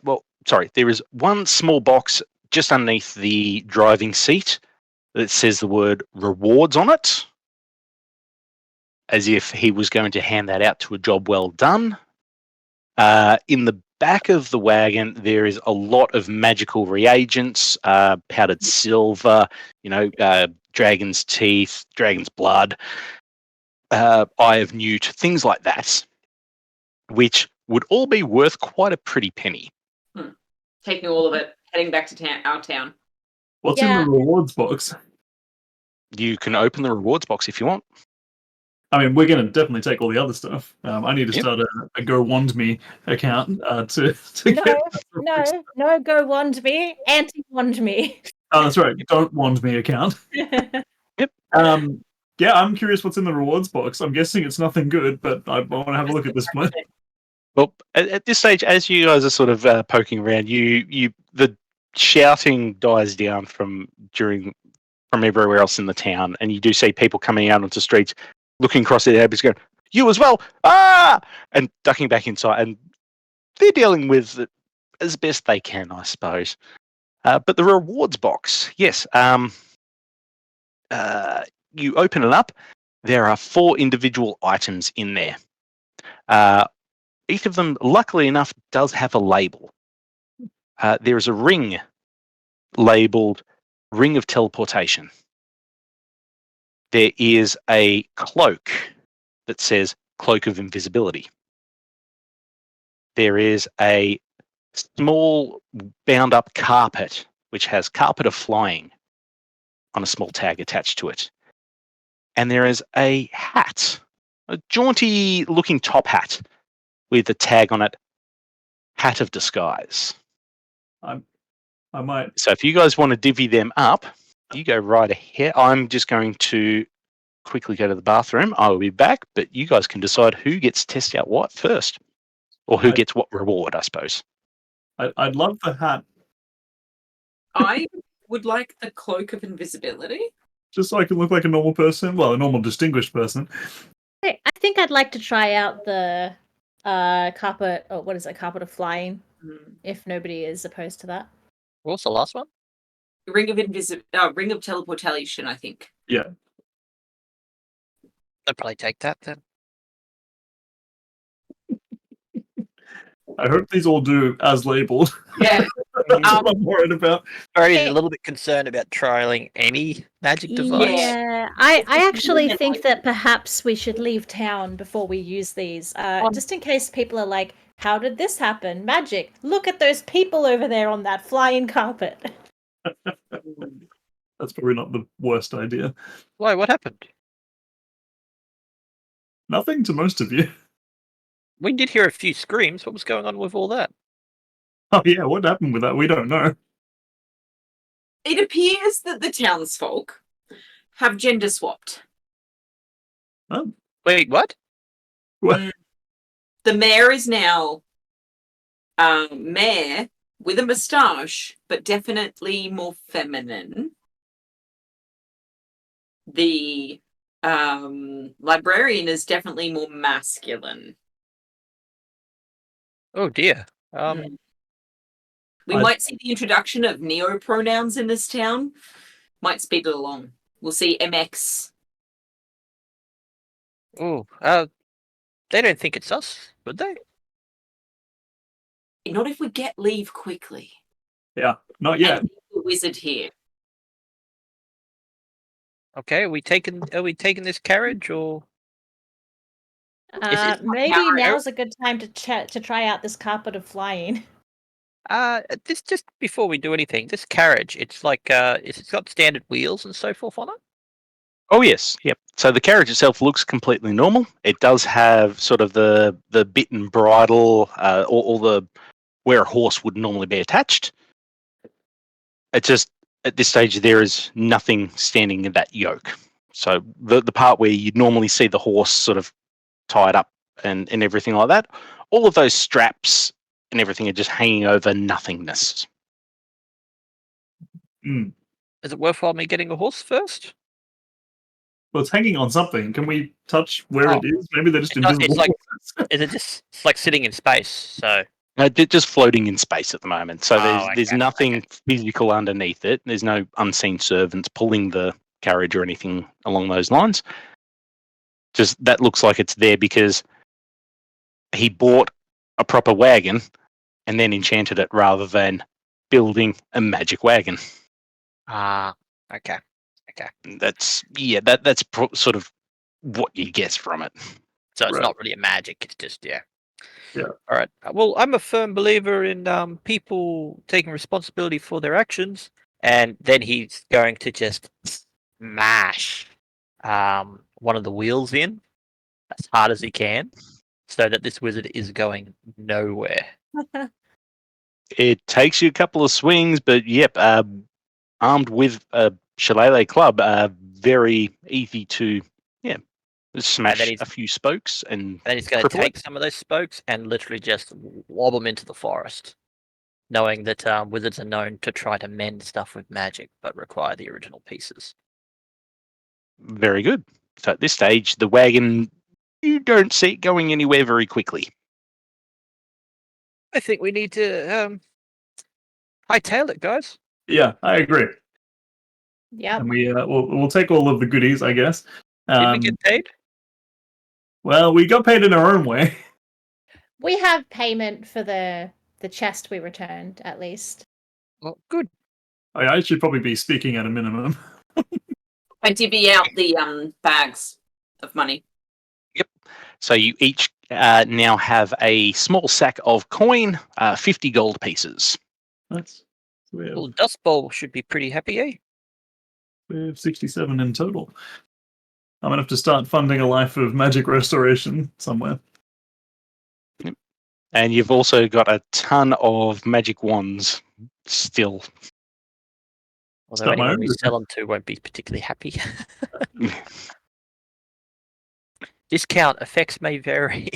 Gonna have to open So- up some sort of theme hospital with all these crazy ailments from the wands. Has anyone tried their magic item that they got yet? The items that have been labeled very helpfully? Nora will roll out the carpet of flying and see if it does anything.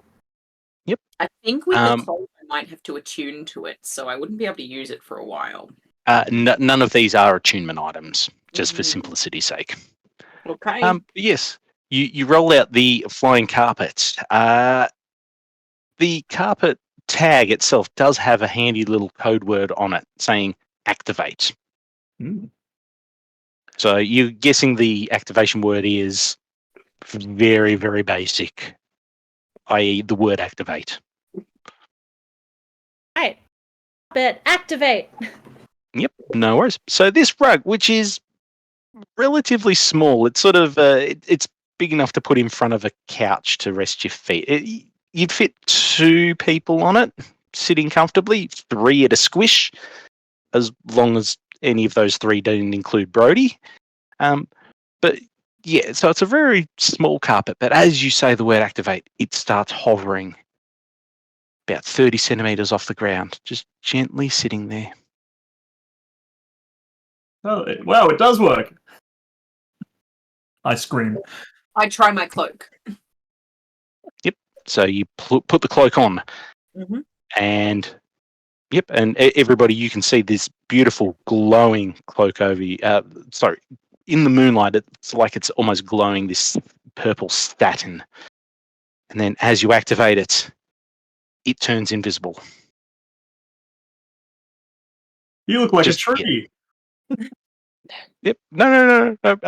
You still look identical. It's just the cloak turns invisible. I was making a joke because I can't see trees. Pretty funny. Excellent. I'm going to try that hat then. Maybe I Turn it can off be a again. normal person. Alrighty. Putting on the hat of disguise, what do you wish to disguise yourself as? Standard human male. Standard human male. Haven't been one of No those. worries. Excellent. No worries. So as you place the hat and you think, standard human, and you think hard, and the rest of you would notice that the hat, which looked like a very baggy, saggy, weird thing, now turns into a very nice looking bowler hat. And up to about here, changes into regular, average human appearance. Then everything else is still silver statue. I'm almost a little worried about trying this Close sign on enough. this ring. So gonna try it. Sure, why not? Stick on the ring. Ring a teleport, and do I have to think of where I'm going? Yep. So basically, think of where you wanted to teleport to. To the beach, my dudes.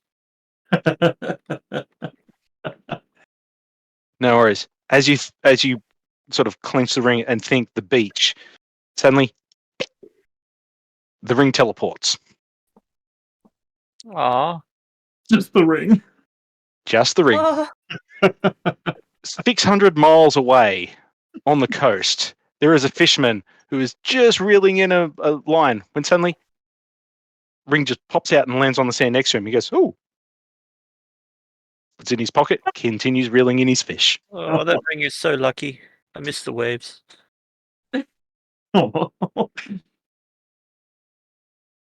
Do I sound normal now, or am my voice still very loud? Oh no, you sound identical to what you did.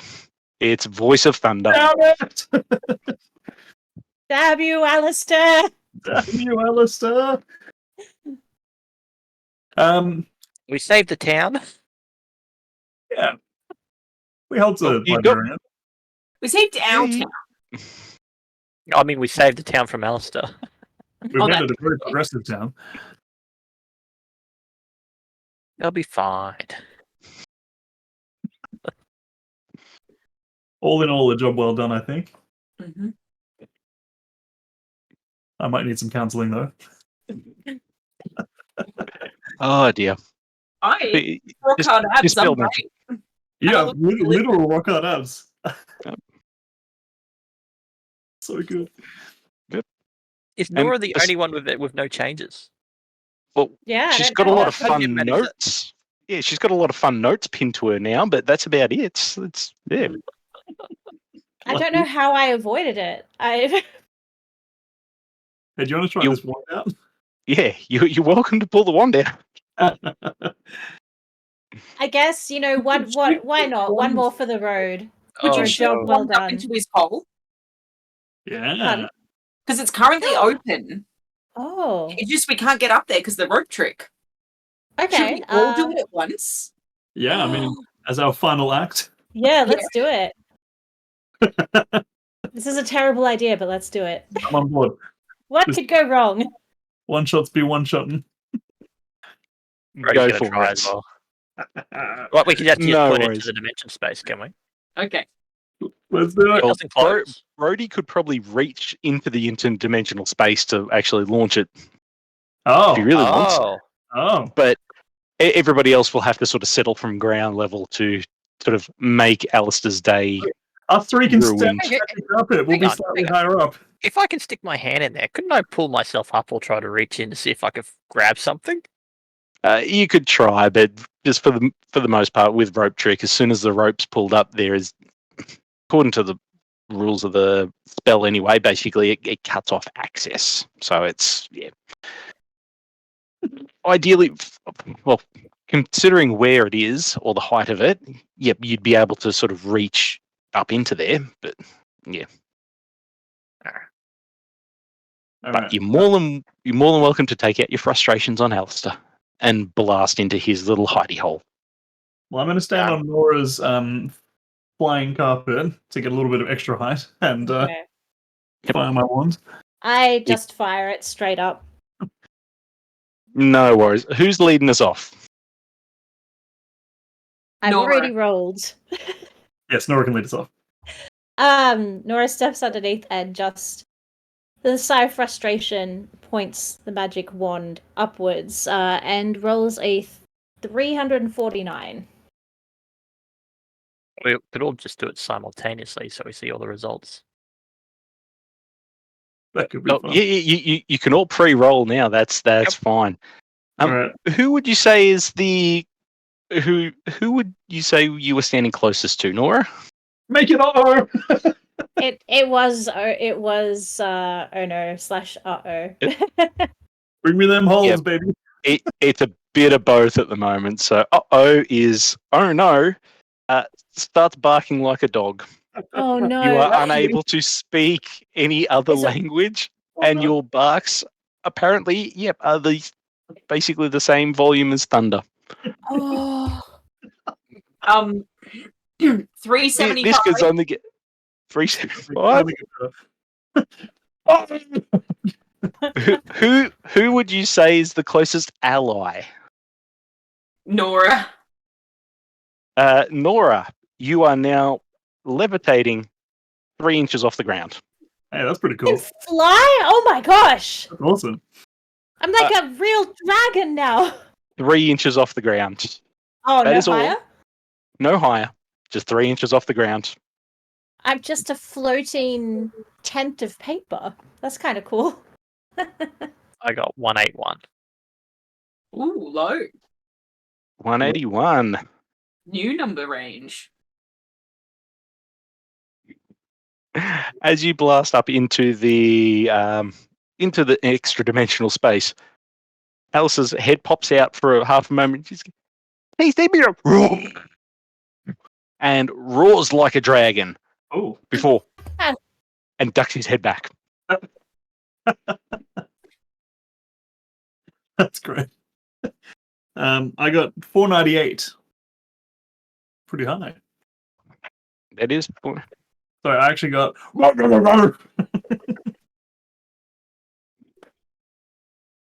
Alrighty. As the last wand goes off, the entire party, you all bamf out of existence. Yep. And you end up floating in the elemental plane of air. Ooh. And you begin to fall through this nothingness. And then 6 seconds later, bang, you're back on solid ground exactly where you left off. You just literally plane shifted for 6 seconds. No. For me, my feet kind of stop Oh, yeah. a little bit above the ground. Whoa, the thrill, dudes. Wow. That was the thing. Should we go back to town? Our town? I think Ball. this is yes. Alrighty, in the wrap up, we will say that yes, you did manage to save Dust Bowl through not only the gold that you earned for retrieving the chest, but all the reagents that you bothered to pinch off the magical wagon. You managed to sell those for a tidy profit, and the town does manage to stay afloat. And that is the end of our one shot. So, thank you, affiliates. I hope you had fun. I hope you enjoyed the shenanigans. That was epic. I enjoyed every minute of that. Chef's Absolute kiss. madness. Absolute madness. It always is. And the best part about that, it's never the same game twice. Yeah. Just lovely. We saved one town and doomed another. I mean, Yep. apparently Well- they're temporary effects. I mean, Well, I don't really think the town is doomed. I think the only person who was doomed is Oh, Yeah. His name is very appropriate. yeah. Sorry. I'm thinking like Scooby when he's like, "Oh, Shaggy!" Both Uh-oh and Alistair are both in for a very hard life after this, I think. But yes, thank you to our amazing affiliates. Thank you very much for joining us, and thank you for also contributing to our amazing giveaway. So, Drop Bears, once again, I would like you all to thank John, Tina, Chris, and Lucy for coming here and having our final one shot for the 10K member weekend. So, once again, just remember, all the affiliate links are on our socials, and all of our the prize giveaway is up and live now, I believe, from memory. So definitely check out our Facebook and our Discord. Join up if you haven't already, and make sure you make your way there for our 10K member giveaway. Thank you to our amazing players. I'm glad you guys had fun, and I'm glad you embraced the chaos. And thank you, Mick, for hosting, and thank you for generating the chaos. Yeah, that we cheers, created. mate. No, I am just here to read off the random generated sheets, so you are more than welcome.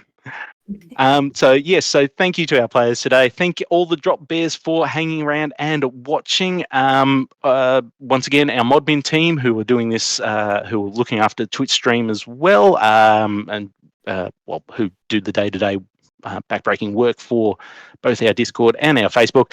And final thanks again go to Sheldon, who is our technical Twitch guru, who is doing all the magic behind the scenes stuff, which allows us to take breaks and to be on the interweb. So thank you, Drop Bears. We hope to do this again sometime soon. No spoilers, but we might be looking into doing this occasionally. So fingers crossed that, we don't get any strikes. But once again, thank you to our affiliate members for playing the game. And, we'll leave you all to it. So, Drop Bears, we will see you somewhere on the interweb or in person. So, make sure you stay tuned to all of our socials. Tell you where to find us next. Bye. Amazing. G'day, everyone. Ta-tas!